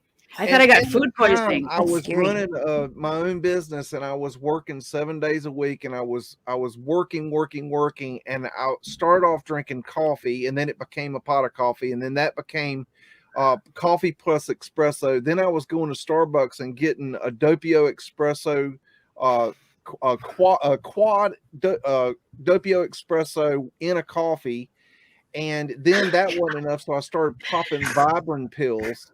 Only drinks tea now. And you had vertigo? Because I'm wondering, I don't think I did any of that day. I had vertigo, and I went to the doctor, and I'm sitting there, I'm like, what could it be? And she says, oh, it's just an inner ear infection. I said, well, do you think it could be all this caffeine? She goes, no. And so I quit doing caffeine, even though the doctor said, I don't think that's the problem. And I didn't have the vertigo again. She gave me something that cleared it up, but that was horrible. It wasn't from an infection at all. For some people, there's no explanation. It may be nicotine, because it was like I was smoking a nicotine pen. That's the only thing I could think of. Or I was sitting funny when I was doing like a rendering. Ironically enough, though, I was mining that day for those crappy little mines in this little like what you were doing, and I didn't get anything. It was just like, this is really how you're mining for stuff. I just remember that's what happened earlier, because then woke up hours later, thought it was food poisoning, and I just laid against the wall, and I'm like, I might have had a stroke. I can talk, but I can't open my eyes because everything is spinning and it won't stop. And so my only thing was I must have I didn't know. So then I got called out. But you hadn't drank anything, and sick, nauseous. It was horrible. They don't explain that to people the right way. I've heard of vertigo, and I always think about a movie, and I'm like, isn't that a movie, like a Hitchcock movie or something? Right? No, it's scary. It was really scary. I didn't even want to get in the car to go to the doctor. I wouldn't have been able to. I wouldn't have been able to walk out of there. They brought me out on a stretcher. It was like my daughter's birthday. Poor kid. Oh, that's scary. Traumatized. Yeah. Mommy's on a stretcher. Yeah. Wow. Yeah, there was I think Bernie's on his phone. Oh, I knew it. I was going to call him out for that. I'm like, you know what, Bernie? I'm sure he's right from his phone. He just can't leave us alone. He's like, I got a vertigo story. I got to get in there. You got a spinning story, maybe? I don't know. What is it? Freaking stalker, eh? Yeah. Yes, you are. He's bloody live stream bombing, man. You don't have your make that a thing. Bomb streams? Yeah, man. Just bomb live streams. Oh, yeah. Everybody. Good call. Oh my goodness. Oh, there he goes. Oh my He's gosh. wanted to bomb us. Just to make an appearance. Oh, Yeah. Bert, he's got to get his 2 cameras in there. Well, yeah, you know, talking about being awake, I think one thing that's really important that people understand is that when you're awake, when you wake up, you're not awake, okay? There are stages to awakening. There's no final destination. No. There's no yes. Just because you have awakened does not mean you're the Buddha. Okay. Well, I feel like that's what happens. That shows it. That goes to show what part of their stage they're on, and it's usually like pretty early on, where once you receive all the info, that savior syndrome happens, and then what they want to do is stand on a platform and I have to run and tell the people. You know, yeah. like, well, what if you're a health teacher? You're What if awake, you're a health teacher and you find all this and out? so before they do like more Have a inner platform. work and do the work themselves, a lot of people will run out and want to like preach without, and then what happens is that supersedes the work, and then they end up like preaching and the inner work stops, and then it becomes, you know, projecting, deflecting, and you could tell hilarious. where somebody's at in I that pissed journey by everybody off when I first woke up because I Oh, thought I gosh. was the reincarnated Buddha or something. I thought I had arrived. I thought I knew some shit, and I did. But after going through, you know, a dark night of the soul or two, and, you know, 15 years later, I realized that I'm just waking up. I think That's how I feel. The more I learn, the more I'm like, I know absolutely nothing. I bought 2 books of every book for the other teacher. I'm like, they're going to teach about geoengineering. I'm going to slip them this book and all these flyers, and you know, and they'll be able to just teach it from what this says, because it's clear to me. I mean, it's got to be clear to them, right? So yeah. Why can't they see it? Oh, they're so wrong. Of course. Yeah, it's almost like a high though. Like as you're waking up to new things. I mean, I was learning about different Earth models, and I was like trying to be leveled and just comprehend all what I was taking in, because I had been really into NASA, and I had just presented. I had just presented using Neil deGrasse Tyson's like opening discussion on galaxy to try and get kids into physics of Fayette or something. That's where I was at in this weird, right before I started waking up. And I had bought all these Hubble telescope images and put them around my health room, and I showed them. I thought that was a part of it, right? Because I had just learned about the heliocentric model and seen a video of it, and it blew my mind. And from that awakening, then it came all the other stuff after. Like it was like, whoa, because I hadn't been into science at all. So it was like this huge thing. Then I found out textbooks were corrupt, and I will make a video on that someday, because that's like my Very corrupt. strongest research. And then it was like each little thing. But I feel like I was lucky to find the videos I did and watch like the hearings. I watched all the church committee hearings, and I was like, what? So it's like, there's almost like a guide that could be given to people to help them if they ever wanted to start waking up. And there are steps that can be helpful instead of seeing this first or that. Like all the pedophilia rings are really hard to learn about, you know, and that can be devastating to somebody, and you can get stuck in that for your whole truth journey. You know what I mean? And you've got to go down dark holes. Yeah, I didn't wake up to flat Earth and mud flood until 2019, and I ran across jet fuel hoax, and looking into that, I came across flat Earth. And when I came across flat Earth, I found Martin Liedtke because of the Flat Earth British. And so I looked into him, and then this crazy person started talking about mud flood, and I didn't know what the hell he was talking about. I thought he was a nutter. And the more I watched, the more I realized maybe he's not a nutter. Did you see No Forest on Flat Earth? Did you see that early documentary with the Russian? Yeah. Where it got taken down. That was really mind like, wait, what just happened? So if you saw that and some of the flat Earth, I about 6 months I went through a process where I had to wake up to flat Earth, and that one really bothered me because I loved the stars and the planets and all that stuff. And the aliens, man. Bloody hell. Oh, yeah. Oh, I think if you ever saw Owen Benjamin, if he really woke up to that, he had his whole thing documented. I was watching that. I was like, this poor man. I'm like, oh, I felt like I was there. I know. I watched all of that as well. And like, there's one of them, and he's literally sitting there going, I don't want to be a flat earther. I don't want to know any of it. It was. I don't want to know. Why have you done this to me? And I don't know the shape. I mean, I Hilarious. can't say what I subscribe to. I just know that the helium model has a lot of flaws with the science that we're working with and what we're looking at. So yeah, I don't know the structure of it. I have a big problem with how it's structured. Vesica Pisces. Yeah. Vesica Pisces. That's what I say. I'm like, this realm is the shape of the earth is a Vesica Pisces shape. Yeah, like when you open it up, you know, it's like that shape, and then the Taurus field and the energy field. Like, yeah. Vesica Pisces shaped Earth. The Earth model for new schools. Yeah. You'll be one of our Earth model teachers. Which in the new schools. That's one of my favorite sacred merch symbols. Also, the sacred Vesica Pisces. Oh, absolutely. Vesica Pisces. It's a cool symbol, man. It really is. I mean, it's the fish. And it's like past, present, future, you know, like they just integrating both sides, dark and light, good and evil. Like it is the ultimate symbol. And it's the whole, and when you have two fields or two different things, you create a third that's not quite the same as the two inputs. And that's something else I've learned in awakening is that the yin yang is a very important symbol, and I'll tell you why. Most people, they look at the yin yang and they see, you know, the black and the white chasing each other, the light and the dark chasing each other. They're not chasing each other; they're creating balance.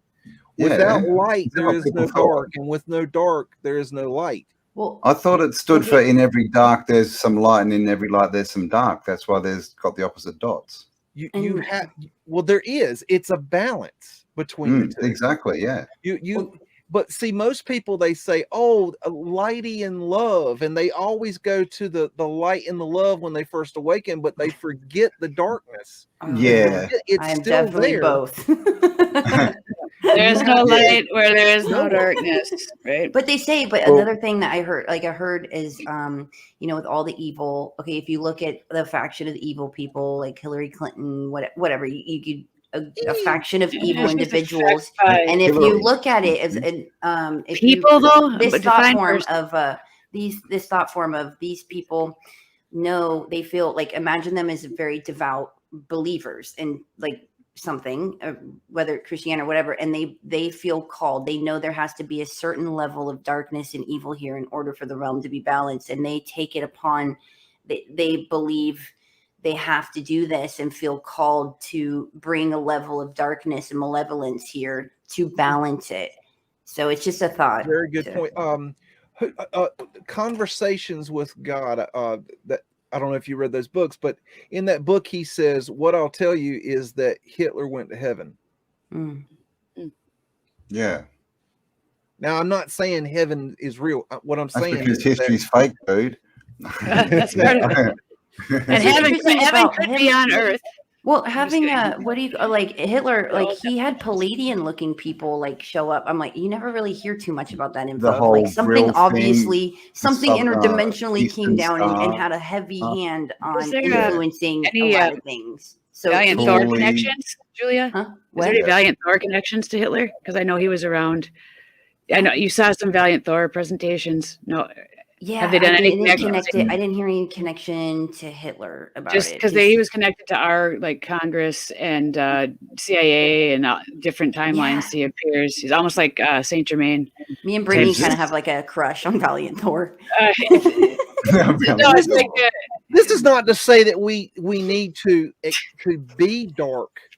It's just saying we have to understand there is dark, and it has to be. And most people only identify with the light, like, oh, love and light. That's a problem. You know, that's a problem. Yeah, it's like, just sit on your cushion, everything's good, just stay positive. And that's what we were talking about last night. As long as I'm loving and lighty, everything will be wonderful. And your subconscious mind is 30,000 times more stronger than your shadow conscious work. mind, and that's your subconscious mind is what pilots your reality, whether you like it or not, and that's why shadow work is so important. Shadow work. See, they told me. They're telling me. Because you're filtering it, and once you like heal and identify certain things, and then you manifest from there, But a lot of people don't want to identify with like I have very spinning before I do any shadow work is what I'm going to have to do. I've been struggling when I first for the first few years Just of turn my into a awakening, vampire, and then you don't need to do the shadow first work. year of my awakening, I went and lived in a tent in the mountains. It was wonderful. It was beautiful. I loved it. But then I had to come back into reality. But the thing I learned is that when I first woke up, I was all lovey and lady. But then, you know, that dark night of soul catches up with you, and that'll really put things in perspective for you. So look forward to that. It's coming. Yeah. I mean, So I have to do ayahuasca to actually deal with those, because I'm thinking like maybe I just put it off until I do like a religious ceremony. Some people need, okay, I did a lot of LSD in the 90s, okay? I needed it. Some people need it. I needed it. Other people don't need it. Some people need ayahuasca. Some people can't need have peyote. it. I needed the peyote too. I had a friend who had one trip and he never came down. Apparently, I can't have it. Like, I produce higher amounts of DMT naturally. And so I can't imagine the stuff I would see on that. Oh, good God. Yeah, stay away from that, Julia. You're going to be like, you were on New Year's Eve, but you'll just be talking like real entities. I'm just kidding. That was the humiliation ritual. No. Oh my gosh. Whatever. You were fine. We had a couple glasses of wine. What happened? Stories. No, Julia doesn't drink ever, and she's like, "All right, it's New Year's Eve. Maybe I'll get some wine, or maybe should I get this flavored vodka?" I'm like, "Get both." I go, "Get both," and then she's totally fine, right? And all of a sudden enters her sister, who had been at the bars drinking, and Julia had been sipping on the side. And it was a real science, so they're doing all these experiments, but Burneye had a camera out at a bar, and everyone's like dancing and booty shaking. And I think you did a stream with them before that too. And so at one point, her and her sister kind of were having a conversation, and then we were trying not to say any swear words. And she has like, "I have 2 words for New Year's," and it was just funny. And it was the Effenheimer and something else. And so anyway, just Julia was out of her normal element of, you know, being reserved and calm, cool, and collected. She was just a little bit more. My dark side came out. That wasn't dark at all. It was silly and adorable. Talking about the Pleiadians, I will say that the Pleiadian information actually helped wake me up, and I actually quit drinking and smoking and doing any drugs overnight. I quit everything. What did they tell you?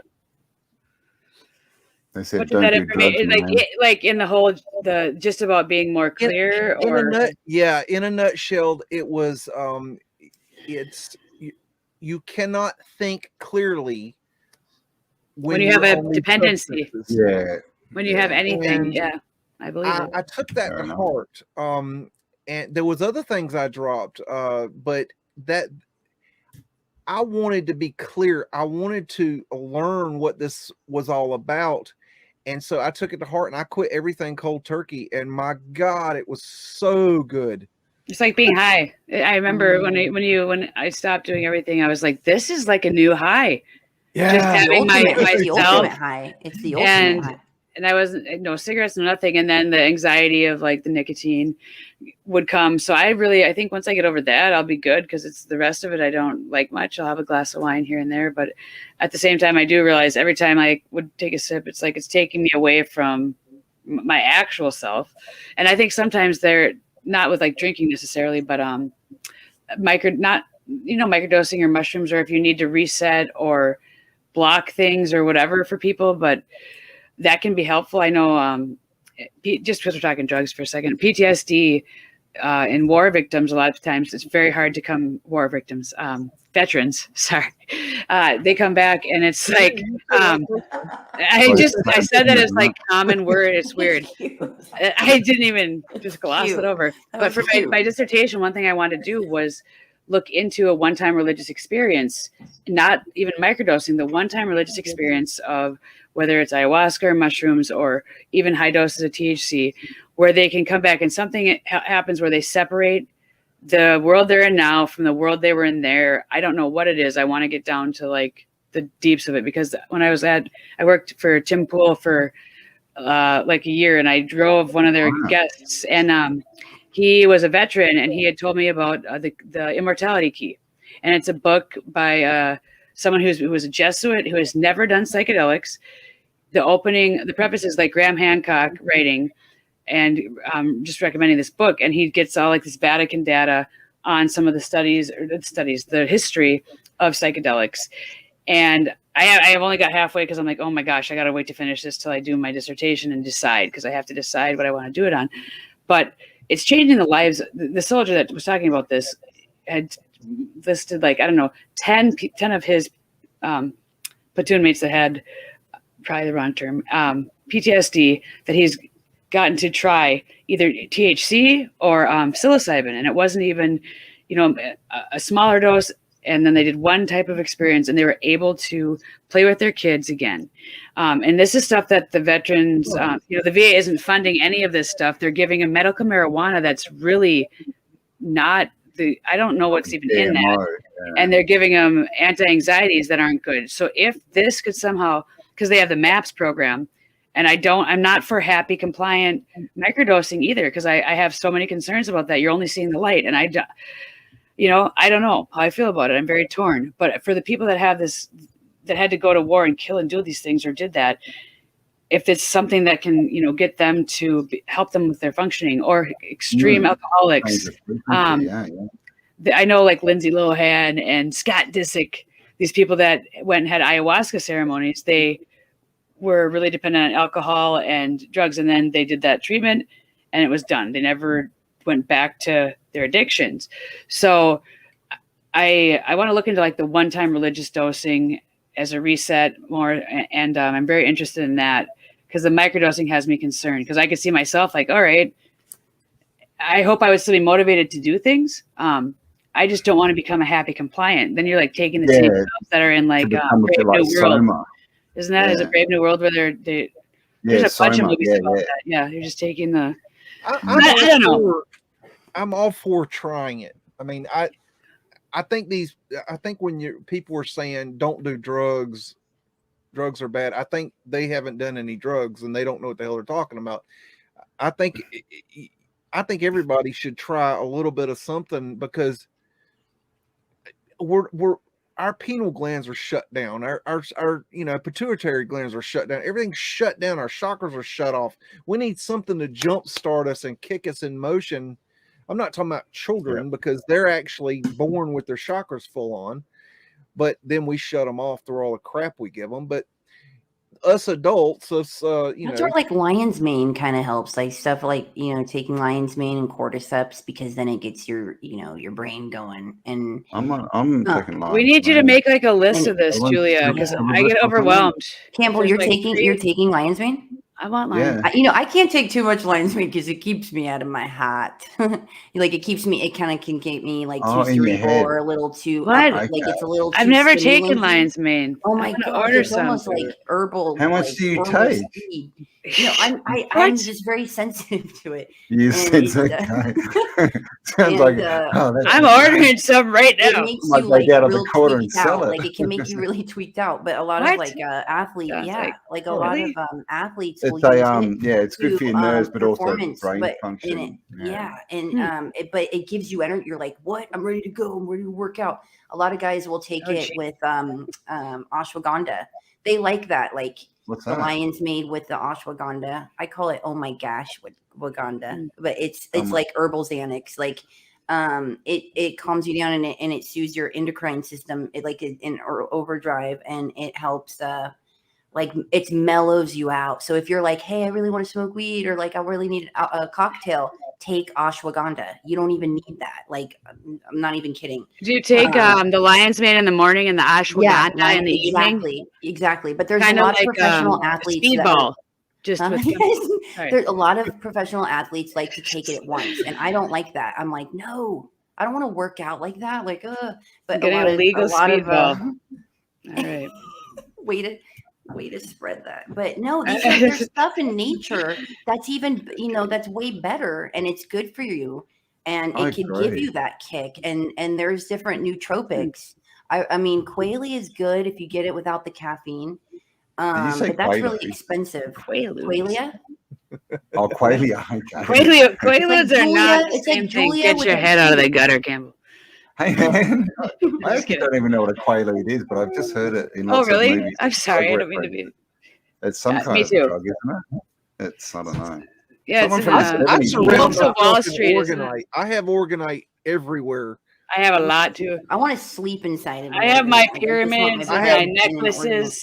It's all under my pillow. I sleep with 4 or 5 I of have them it under everywhere. my head. Well, I mean, we'll have to do like a Reich nerd out session one of these days because I could go on and on and on about Reich. I don't know if you know, I have an entire theory about how the mud flood was carried out using orgonite technology.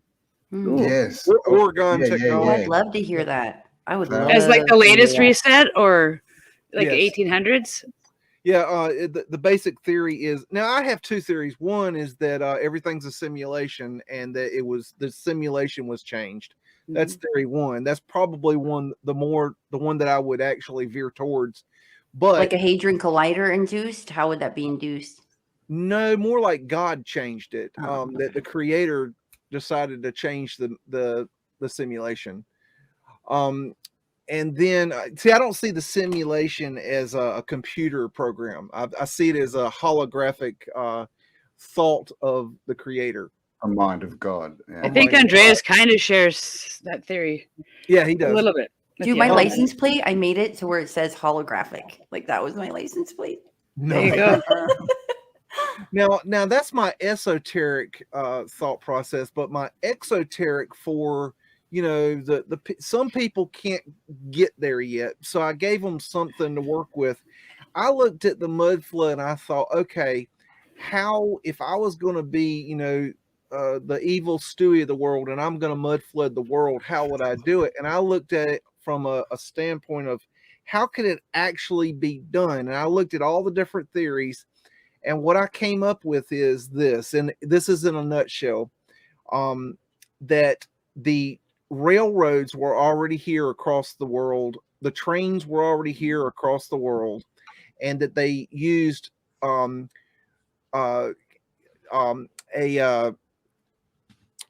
rain-making device using orgon technology to triangulate. They would bring a train in with this device on it, and they would triangulate over a hill or a mountain and make it rain, and the mud would then come down into the towns or the cities and mudslides and landslides. So what? There's a dubious intention there. That means someone wanted this to happen and to destroy everything. And is what you're saying too, or was it accidental? Because if it was like no, not accidental. In that scenario, it would be a planned event. And I believe it was us that did that. Because there could also be a stratovolcano that could produce enough mud that was big enough from some of these old eruptions to cover. I looked at that. It could be triggered. And simultaneously, I actually decided that wasn't a possibility. The reason is that when I looked at individual cities and towns, you can actually see the flow of mud where it's only in the cities and the towns. It's not on the outskirts. And so you can see the flow of that mud in every city and every town around the world. So I thought, well, how did you get, if it was an underground volcano or mud volcano, how would you hit every city and town around the world with this technology underground? And you can't target that. Almost accidental. It could have happened in the old grid possibly. And I'll have to get this. So there's I have a 10,000 years of back arc data on volcanoes, which they don't publicize. But if you are a volcanologist student, you can get the overlays for your Google Earth map. And so I have because I am a volcanosophy student, I was able to get the KMZ file sent of the back arc data on volcanism, and for this 10,000 year period that isn't included in the regular like volcanology studies. And every time I put the Mariana Trench overlay over, I can't process it. There's like, I'm zooming in everywhere. I'm like, I need to talk to people that know about it. But I would really love to ask you questions about some of the stuff that I have when I'm like more prepared. Because I think you are the people that would know and could guide me, because mine are just theories. And I think you know more even about the science and the structure of the cities, and geography is better. So I have a lot of thoughts that can be simply, and I'm not committed to any theory at all. No, we'll have to do this again. And do you know Mr. Spock? Oh no, he was a Vulcan. Sorry, not a volcanologist. I love the Vulcans. Yeah. Come on, that was funny. You got to laugh. I have a meme that is me as Spock. It says eyeball Yeah, can't. I have the eyeball can't meme of myself refaced as Spock. I'm like eyeball can't because it was like volcanoes. Yeah. Anyway, but I would love to ask you tons of questions, lots. Yeah, well, just, we'll have to have it. Yeah, well, definitely, we'll have to get you, in our little group so we can contact you, and because I'd like to talk to you both about, I'd like to learn more about the energy dancing. What it did. Is that something you teach? Is it, Julia? Like the do you know your movement? Big 3, Cambell? She's got to do your big 3. Your astrology. My big one. Oh. Dude, whenever we do this show, you got to give it to me beforehand. I'll drop his big 3. Big 3. Oh, should I be scared? I don't know. You should be excited. She's great. What's a big, what is it? What's a big Britne 3? has me do people's ascendant, like look up their astrological placements. Oh, and then she calls them out, kind of. Yeah. I'd love to. I need to know more about. Everyone's always like this and this and that. And I just don't. I feel like I'm the same way. I'm like astrology. Look at it, especially for you guys. Look at it as an ancient technology that governs certain things here. It influences certain things. And okay, let me play devil's advocate on that for just a moment. Yeah, let me get your opinion on that. Things. Okay, if we have, obviously there is something to astrology. The ancients used astrology. There's all the records of astrology. We have all the maps using astrology. That being said, I'm going to throw in the monkey wrench of, okay, they added 1,000 years to the timeline, thereabouts. How would that affect the astrology? Well, absolutely. Well, if you look at the 12, they say there's 13 signs, but the thing is, how could we, if we really studied astrology, how could we ever be deceived on 1,000 years going missing? Because according to the stars, we should always know when it is. We should have never some religions though have adjusted for that. So I think there's the Vedics, and there's certain groups of astrologies, because there's different theories that have adjusted for that timeline and too. It went underground, but also that's one of the reasons that they found the 1,000 years missing, is because he was looking into astrological stuff and saying, hang on, this wasn't an equinox, this wasn't a full eclipse or whatever on this date, and putting it into what are they called, astronomical programs, and saying and then found out it was looks like 1,000 years, or it's not 1,000, but it's close to 1,000 years has been, I don't know, scrub. But who knows, right? This is the thing. And with her, so also Julia's looking back to so if she's looking at mine, they have an accurate detail of when I was born, where the moon was located in the city I was in when I was born, at the time that I was born. And everybody else, whoever else in that hospital that was born at the same time, it would be very interesting to do a study on what their mannerisms are, what they're doing, because it's more about from your birthday, where you were at that time, and then how that impacts kind of your life. It's interesting. The energies of the day that you came into this life with, and what it has happened from whatever that is. And it could be God energy from when, if you believe when the soul is first breathed into a child. So your birth time, you're breathing that in, and how is all, if that's all synced to God, right? And I was looking into even like life and like with Wilhelm Reich, and that the soul and orgasm and his studies on that, because he is a biologist. Yes. In his deepest thing, he showed spontaneous life creation, and that's with his dialogue to Einstein. And there's a whole conspiracy around that. There's an incredible video. I don't know if you've seen it, called Sex, Lies and Videotapes and Wilhelm Reich. And it's a microbiologist that studied his work for 10 years and did his doctoral dissertation on it. And he talks about every smear campaign, because he went and reread every one of the Senate hearings in Norway. When I found this video, I teared up. I'm like, oh my gosh, because I was looking at Wilhelm Reich's lab notes. I'm like, this looks like he created life from nothing, from cells. This is important. And I'm like, who can I talk to? Nobody cares. And it was that he used an organic water enclave, and everybody else was using. He debunks Pasteur's stuff. So anyway, this microbiologist has dedicated his life to recreating his work in the lab as a micro, and this is how I tried to almost get to my sister who has a microbiology background.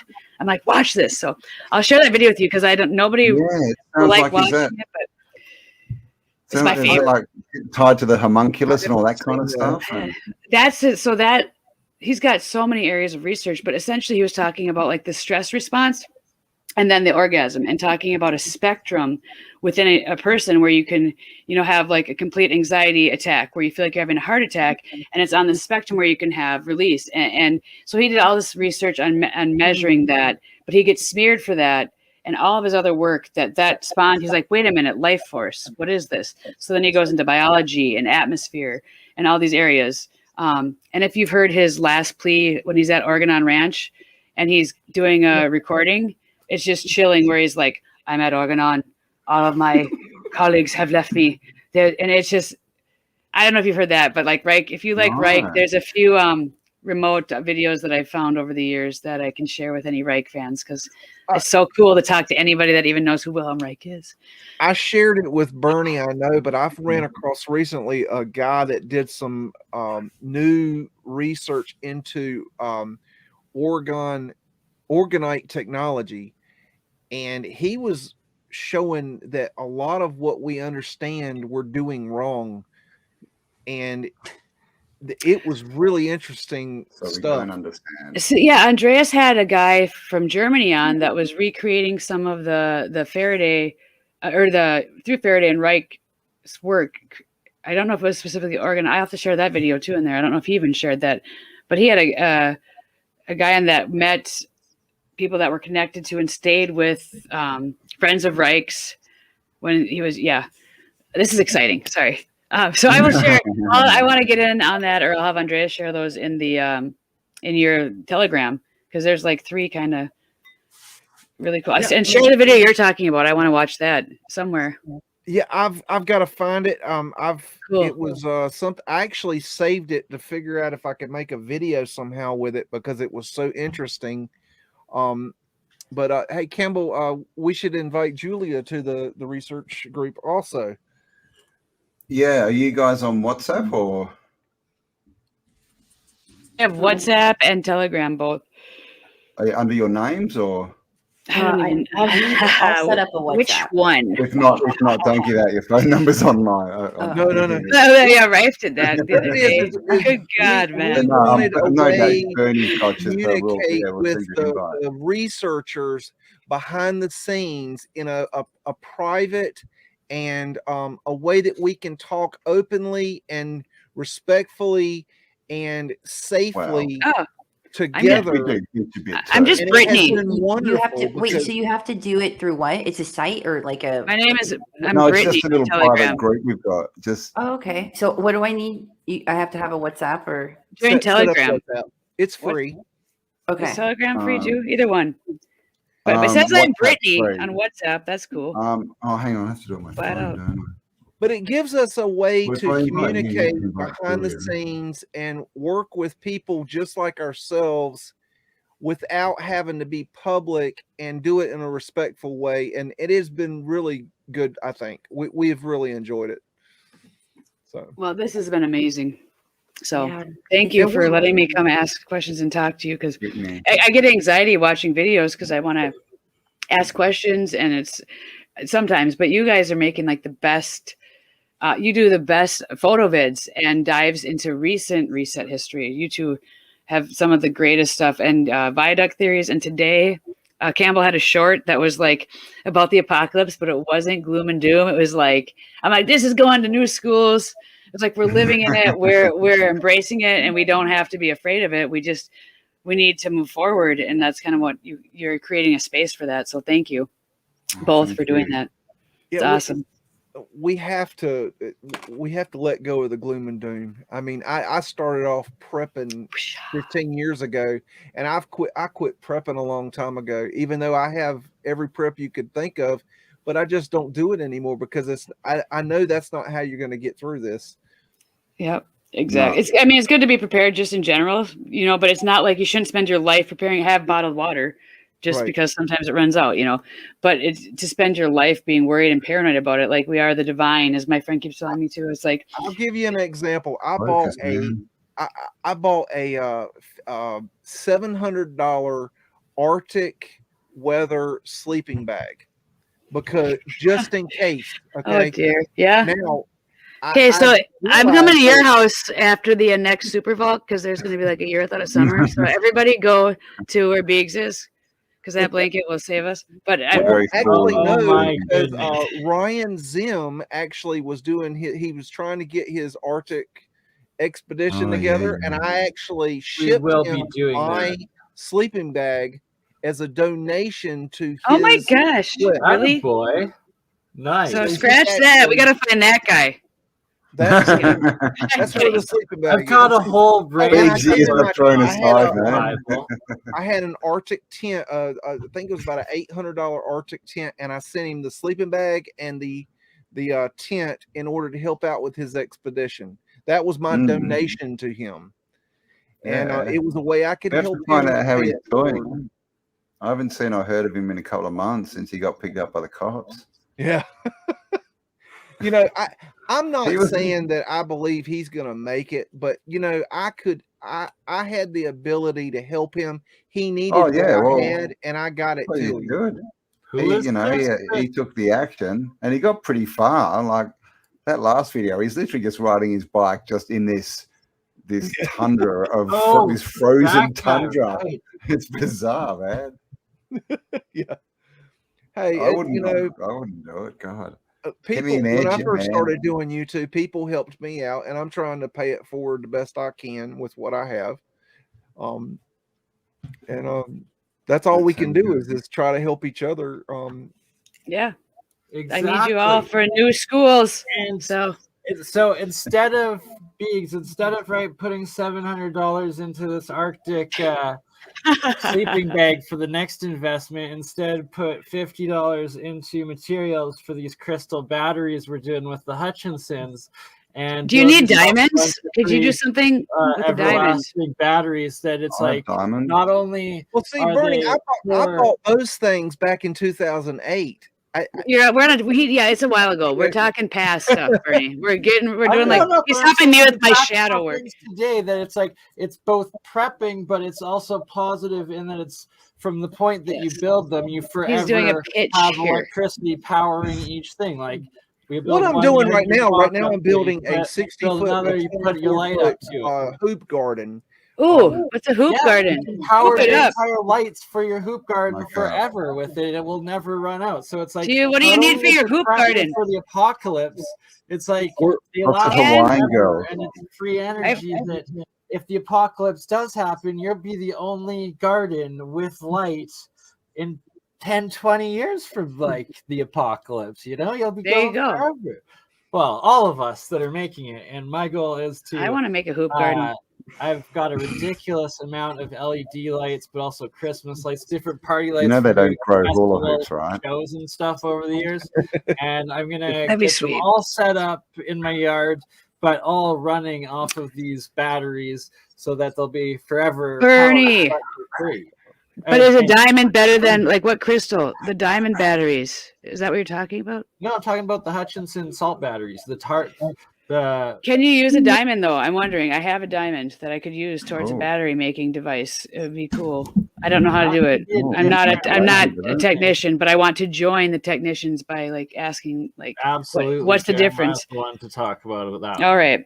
And actually, Nancy bookmark that question. She does have some little tiny ones that big that maybe it is a diamond you can. That she's done diamond experiments because that's those 1,000-year batteries are the diamonds. I did not ask that specifically before, and I have not heard her. It's it's graphene and diamonds or something. But they have made several out of very expensive crystals that were different variants that lasted forever. And the more expensive, the longer they last. I bet. Not necessarily, but no, not true. Sometimes. Only if you if you don't get ripped off by a dodgy trader. Can you use the diamonds that they create then, the manufactured diamonds, or is it better to use does it have the same amount of energy as a actual organic. Actually, I could be wrong on this, but for like, Zirconias. I think the processes that they are using for them, utilizing that, synthetic ones are actually better because they don't have any impurities. So for Yeah, like they don't have the that, yeah. process that's whatever it is that they do, it's actually more beneficial to have artificial scientific of you. made ones. Are you friends with Britne and Julia in WhatsApp, Burn? I'm about to be now. I just created I one. can't find them. We're friends in real life, Bernie. Dang You it. just deleted what- Exactly. Julia Say doesn't want to yes. be When a- someone We're asks already you if we're friends, just say yes. Hey, And then yes, say, oh, you mean on the app. Okay. we're Facebook friends officially, Oh, are we? and Okay. also Signal Um, friends official, and also maybe Twitter. I just sent you the YouTube, link. We are definitely. I just WhatsApp you the link for the group. So if you want to Facebook it to Britne and Ooh, apparently Brittany, Julia I doesn't get, want to and be a Julia, part of I our guess group I and need she's your deleted the app, numbers so to must be. be us. I already sent it Keep to you. wisely. Bernie I already trust sent you you. my information to send to him. Just so you know. Not too many bathroom stalls. Perfect. If only I could find my phone. I literally just had And I'll it. pre-warn you, Paul Cook's on there, and he's funny. he'll Hey man, I hope I'm the so. funny one. Come on. Yeah. I dig your humor. That's great. This is Yeah. fun. Yeah. We'll try not to. This is use surreal. toilet Oh, I'm humor. just I'm warning you We're gonna have because to, like, clean Paul up our got me act, really man. good one day. He comes on. Do you remember this? He comes I have on. no and he's idea what you're drinking and talking stuff. about, but Paul is in Oh my on gosh. a Okay, flight Looks Bernie. like right you've now, got the about idea to what we're land in talking about Malta there. and do a live, probably Welcome, be on Bernie. with him from Malta. And our goal, and the girls, they do their ladies night podcast. We're gonna set it up okay. for the next one after the Science of Sound. So that you can have Ominous back on, right? And you met him last Oh my time. gosh, the beatboxer. Beatboxer, yeah. I've been And, working on some stuff. I bring this aspect up of our ultimate goal is to do both a live event in Malta eventually with all of us there with the alternative history stuff, but also Ominous's Dance, Send me the actual date. dream event dancing in or the stars. Book my ticket. venue. You should have is, Andreas Haifa Synth too. Sophia, or no, sorry, not Haifa. So Does he play synth? Dude, yeah, Andreas is synthing. So you should set a date and then he has to learn all the synth stuff. He can do Oh my like a God, live synth so setup. exciting. Sophagium, whatever the Omni. underground Oh one my is god. that amplifies the sound or whatnot in Malta. So we'll have to do an actual music show. Oh, we and could get the also- cymatic guy. The cymatic plasma guy Right? could come and have a little. Oh my gosh, he's got like 100 followers, but he does these cymatic plasma experiments. Are the awesomest thing. I've jacked Share- a couple on my Can you channel. share his- Okay, But when fine. you get this going, like When that's is my Science thing. Sound? Event That's planner what, for. yeah, like we're looking at it. I will like, help. for the end, towards the end of the year, like I will we're all gonna contact travel, people. We're all going to get there, and of course, The end of it's 2023 is the Malta thing. Yeah, that's happening. that's kind of Yes. the Ooh. projection. Okay. Lovely. Please help. Like I am secretarian for a reason, Bernie. So if you need like anybody to pawn off the beat work on, Make it so We we're need, all we need there. some fundraising events. it I happen. think. I will help Exactly. fundraise. I can That's try and our- get some grants. I'm a good grant writer. If we're doing Exactly. This is Dude. Grant writer. What? Can we get the government to pay for it? Let's do that. Yeah, that's what I'm saying. If we, Yeah, it depends on man. how we do it. I can Oh, let me it's know. definitely it's a research dance party. Paul lands in. I think They'll be against global spinning. warming. Beags, you're gonna Research come and you're dance gonna party we're gonna against global spin. warming, man. They'll give us I'm money. good. I got to look that up. Transgenders are allowed. I don't want to tell you the More money. wrong Method? instructions how to Dang do it! I was gonna do it right after the show. Julia's doing it now. I'm waiting. I know. I've been ready.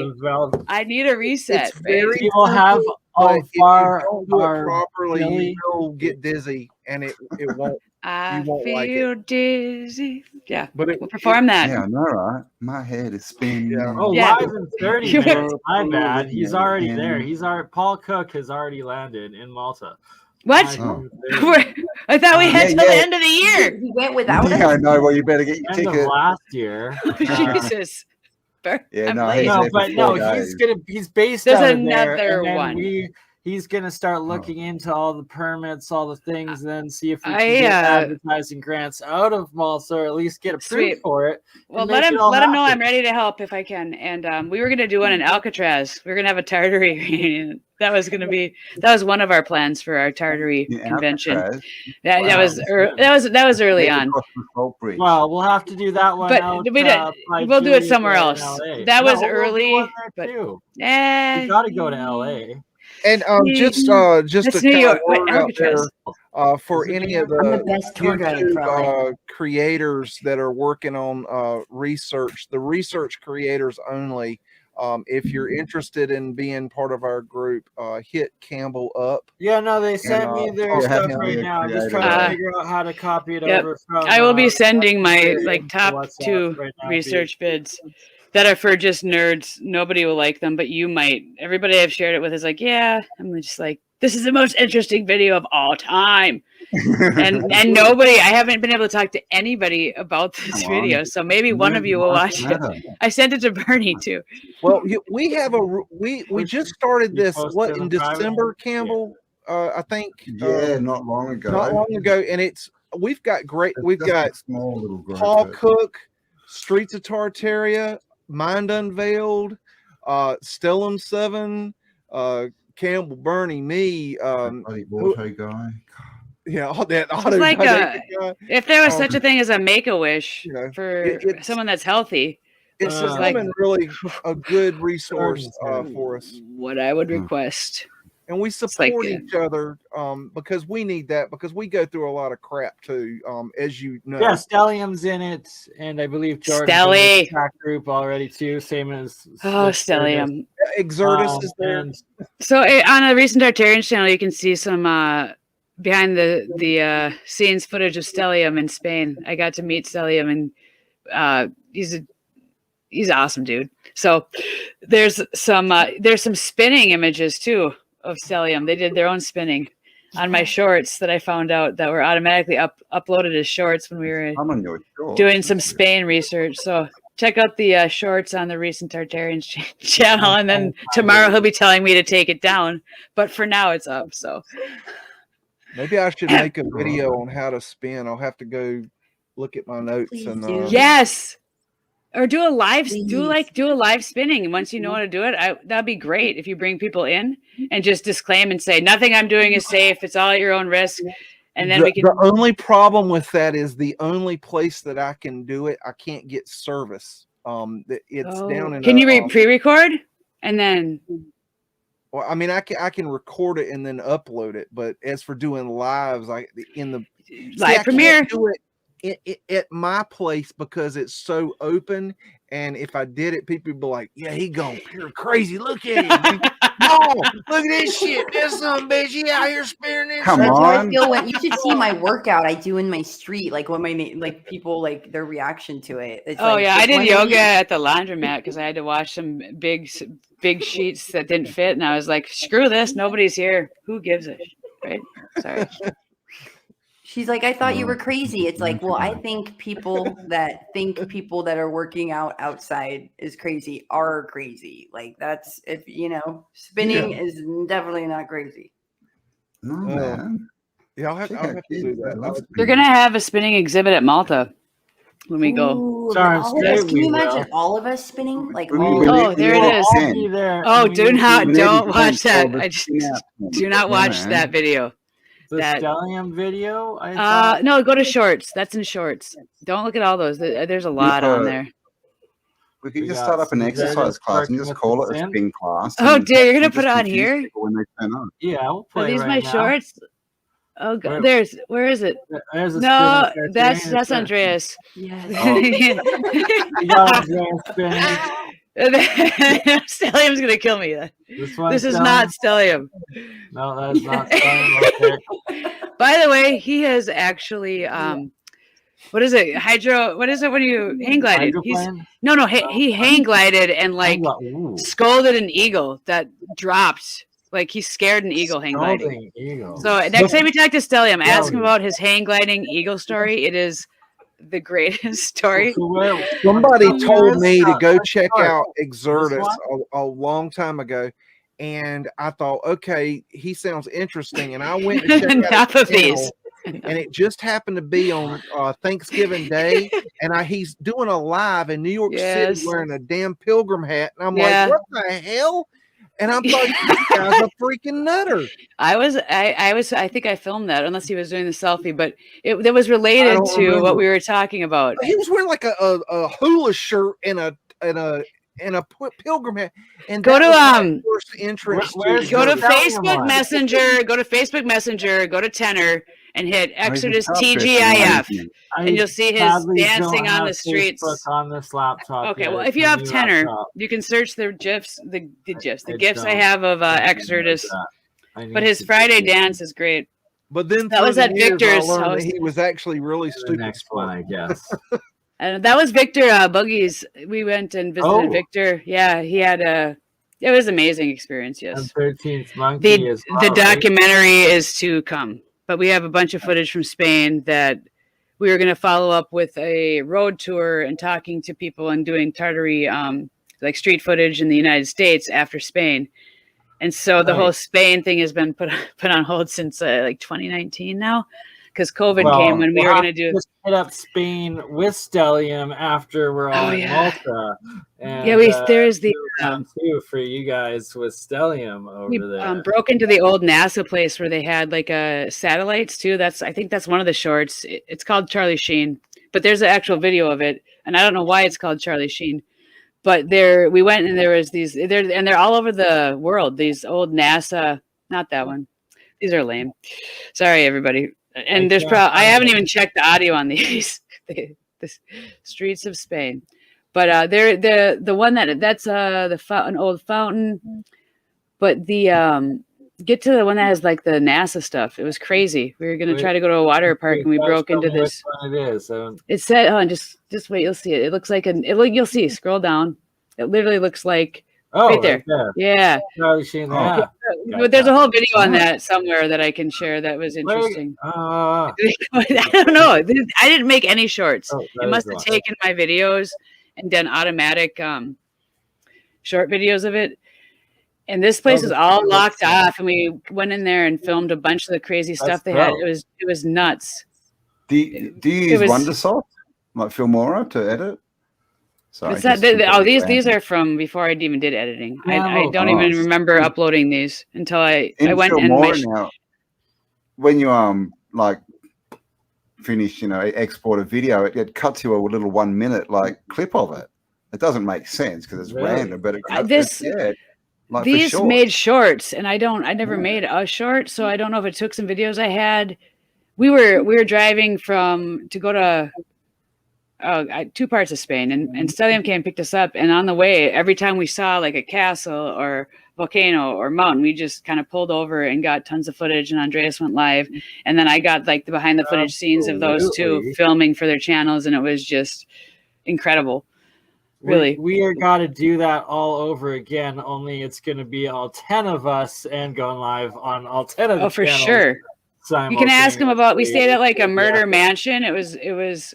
We avoided our doom as well. We had an Airbnb, and there's a funny story with that Stellium could maybe tell you. He refused to go into this Airbnb because they had picture.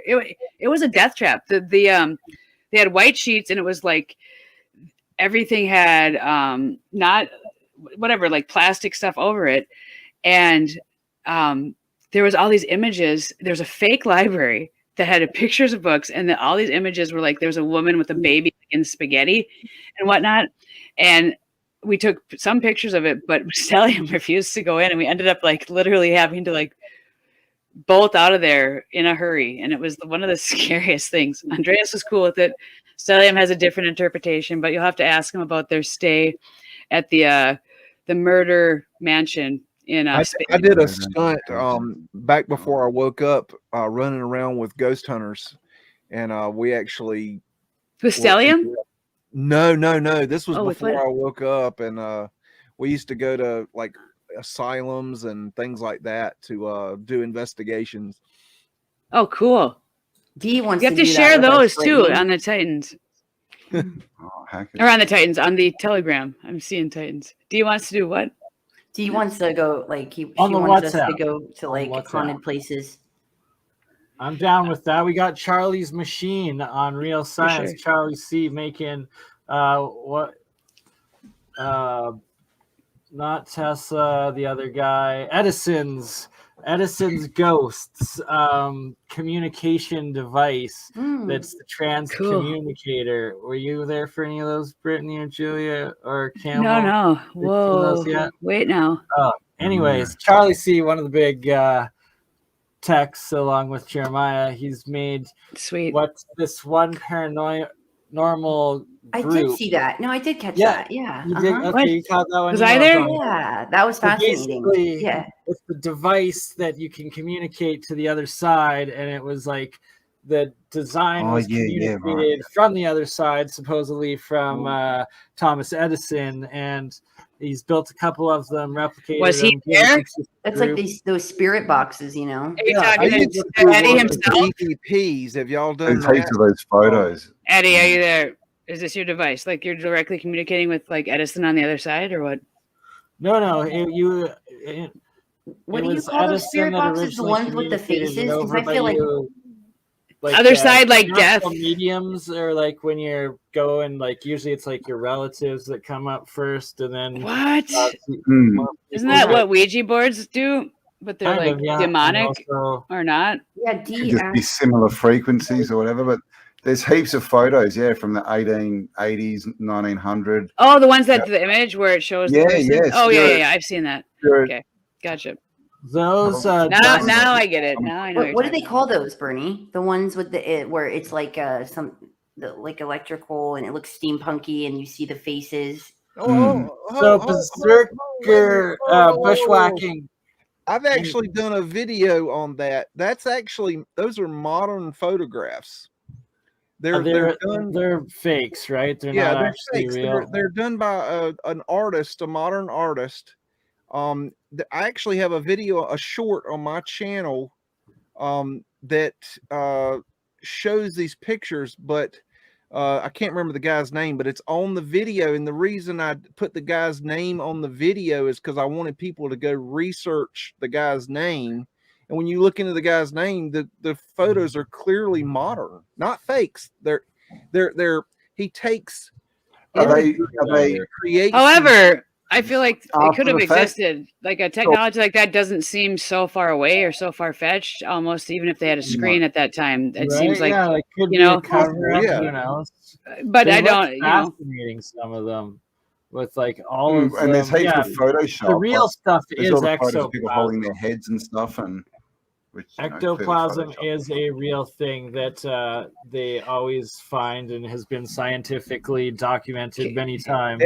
How about you pull that video up instead of this, dude? Jeez Louise. This is a helical. We were talking helical heart, but it's like, I don't know. Here, I'll show. I'll show. Sorry, Bernie, not to be a dick. But stuff I'm like, wait, that's not it. It was like we had a really late night the night before. Every show. I think, you guys were on with us all day then. And then Stellium's like, I can go at whatever time it is in Spain. The latest he could go is like 10. I'm like, great, that's 1 p.m. here. Oh, cool. Yeah, those are, you can tell. Some of those are just modern photos, right? Oh, these ones are all you can see. Yeah. Those were not the ones I was referring. Yeah. They were done by Edward Bateman. This is definitely But I did find something on how easy it was to take photographs before we have actual photography in the narrative. I remember UAP did a video that I joined. This is like 4 years ago. And he asked, he's like, show me what it's called. And I like left the stream and I was like searching everything I had. Part of the same one. Sorry. Because they have older photographs. It's almost like by design though, too. All of a sudden Reface is released right after like Q stuff comes out of like saying there's footage that's going to be released of a lot of powerful people doing a lot of terrible things. Yeah, kind of. And then with this, like with all this being revealed of Antiquitech, the AI art generated of like now you're not going to be able to differentiate. I think George Bush Sr. is the one that said when they don't know like a goal, when they don't know, when the American people don't know, the difference between what's real, what's true and not true, then we've done our job. We've done our, it's like a goal to be like, when they can't differentiate what is real, what is not real, what's the truth, what's lies, like, you know, that's like a literal goal. And on the journey, you get there and you like almost give up. And then thank goodness we're still here and we're able to have conversations, because a lot of times it's like, oh, I can't do it anymore. You know, you'll spend days researching something and come up with nobody that's going to listen to you, and you can become really isolated. So it's really good that you're having these chats. That's when you just make a YouTube channel and just speak crap all the time. Yeah, well, and it's good that you did. I couldn't do it because I didn't have a title. So tonight I still have to, after this, I have to make my first video, my pre-made video on Reichenbach. Like, you're doing it. Right? I'm doing it. You're done. Yeah, man. I have to. Yeah, just because I need you, everyone. I need everybody else to help me understand his work. So. Oh yeah, there's things that I'm incredibly advanced in, and like really hard to do things. I'm incredibly like, oh, that's easy to me. Like, oh, you remote view, like, yeah. But then the really simple, like easy to digest things, I'm like totally retarded, and I mean that retarded. Man, retarded. And I don't want to hear that. You know. Tartar. Oh, what was it? It was so good. Retarded. Tartaritech is coming tomorrow. Tartaritech, that's a cool name. Doing, yeah, I thought so. That's why I finally can make my video. That's awesome, Tartaritech. I'm like, rediscover. Should it be rediscovering or recreating? Because I'm going to tie it into, I'm tying it into real science. So it's like either rediscovering or recreating, because it's already been here. Everything's already been here. And these people, these scientists that tried to rediscover it after the reset, they have been suppressed. So I'm covering the suppressed rediscoverers of the Tartaritech. Unveiling. Oh, unveiling Tartaritech. Am I stealing it from Stellium? Unveiling a Titan? I think they're still using the free energy. Revealing. I think they're harnessing the free energy, selling it exposing. Back to our electrical. But I'm not exposing it because you guys are recreating it. You're a real science group like Jeremiah. They're and that's what von Reichenbach was trying to say with his vital forces is like, here's how we do this. But he's not necessarily giving credit to the Tartarian, Tartaritech, whatever you want to call it, Antiquotech, things that existed before, all this crazy stuff. He's saying, he's discovering this. I also think it's already existed before. He's maybe putting it in a different way. So I'm just trying to tie all that in. So it is kind of a rediscovery, but it's also like your groups are recreating, and I don't know the right word. All the alchemy stuff I do, I never try to say that like I'm discovered it. I say I'm rediscovering. It's interesting. Rediscovering alchemy because it's remembering higher law stuff. Remembering Tartaritech. All right, now I can't do it. I don't have a title anymore. I'm done. I'm just kidding. Good. Remembering means to put back together. All right. Hey, Burneye, did you ever look into the Terrence Howard research that I was pointing you towards? That's the look of it. Which one was that again? He's building a free energy system. No, not for that. I opened up the Oregon one that you sent me the other day and started watching that again. That's the one that Britne was asking for me to post the link to. Okay. If you know where that is, post the link in the group chat. I'll do that in the group chat. I'll do it. I'll share that microbiologist that's like validating Reich to people. So he has a little bit just nuggets that you can use. You can put in your back pocket to say, actually, Reich wasn't this sex maniac. It was these two people that wrote that to the. There's so much information that this guy got on the smear campaign. It's awesome. Because I didn't know that. I'm like, I know he's been smeared. That was legit back in the day with like paradigm shifting, like technology breakthrough. They just absolutely destroyed. But I mean, they're gaslighters, right? They try and make everyone look like they know. It's the stuff they do that they know is terrible, right? All this. Yeah, they project their satanic. I mean, most people here, Reich wanted to have sex with his mom and was a pedophile. Oh my God. And then they're like, I don't. And for me, when I heard that at first, because I found him through LRH before I knew LRH was involved in Scientology, because he was doing light studies on complete clouds. He did studies on plants, plant growth, and electrometer readings in certain lights in Essex or wherever he was, and it was completely clouded and there was no sun, and he was able to grow plants. And I found that, and I was like, who is this Lafayette Ronald Hubbard man? And I had no idea he was connected to Scientology. And then through that, I found Reich connected to him. And I found, I was looking for Cord Meyer to see if he had been connected to Wilhelm Reich at all, because he is the Mockingbird. I'm trying to debunk anybody that's been hired by, Operation Mockingbird or CIA. And that's when I found an awesome picture of Cord Meyer with Einstein. So the lead agent of Operation Mockingbird is sitting with Albert Einstein. And I'm like, why in the flip did that? What was that conversation about? And it was in a magazine. So anyway, that's just kind of my background on studying LRH's science before Scientology, and his work before it kind of got all smeared into what it is today. But there are connections, right? Again, to what I was telling you is Terrence Howard is designing free energy systems based on the flower of life. And Terrence Howard is the person as the actor Terrence Howard, who was on the television show Empire. He actually quit Hollywood to work on his research on the flower of life.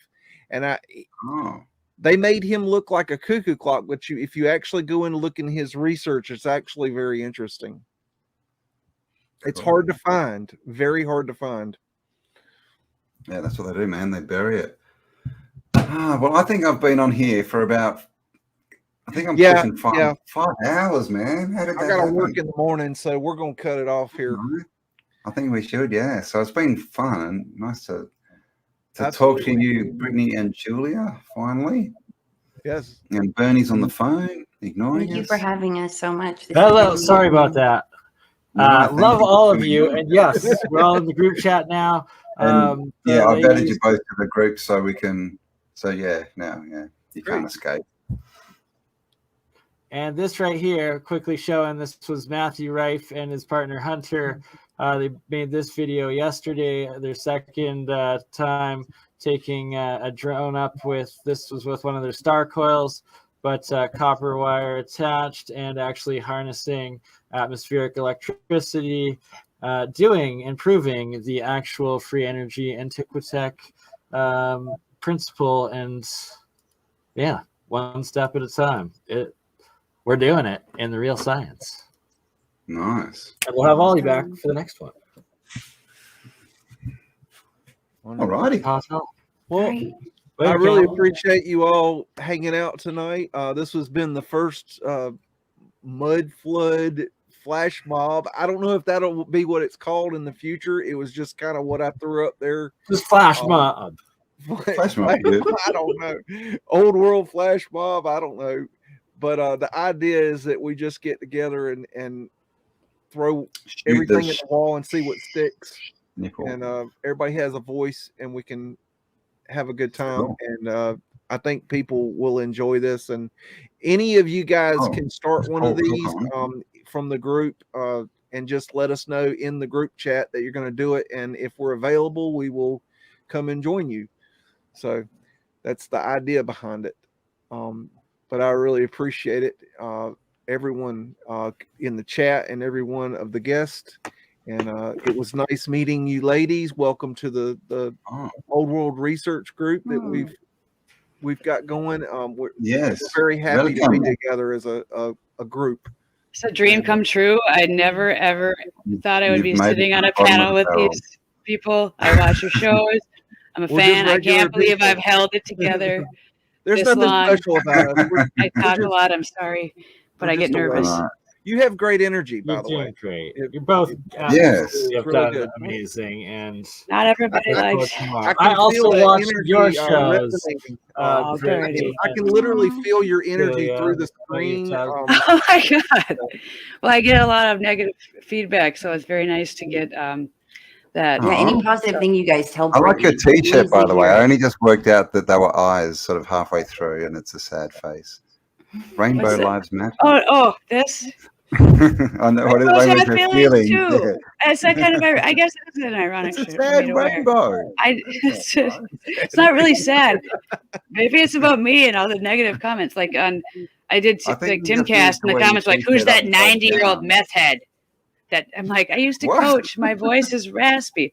The 99-year-old mother of everybody and all these young kids, and it was just everything was like this old lady. And it was funny. I laughed. I was like, "Thank you." Oh, with what age comes wisdom. Maybe that's what they meant. And your young ladies Exactly. to listen, and they're don't worry, half the There's a bunch of, people, like, half 20 the comments when I experience first to be. appear on a channel are like, "Who is this meth head drinking piss and making meth in those bottles?" Whatever. You have crazy stuff though. Your experiments are nuts. Some of them. And Jeremiah, so the Reich stuff, so you'll like this too, Beags. Jeremiah had an experiment where he took, dead plants and got them with coils to grow root structures. cool. And I'm like, that's like Inside Reich's tech. pyramids. That's what brought up the video again.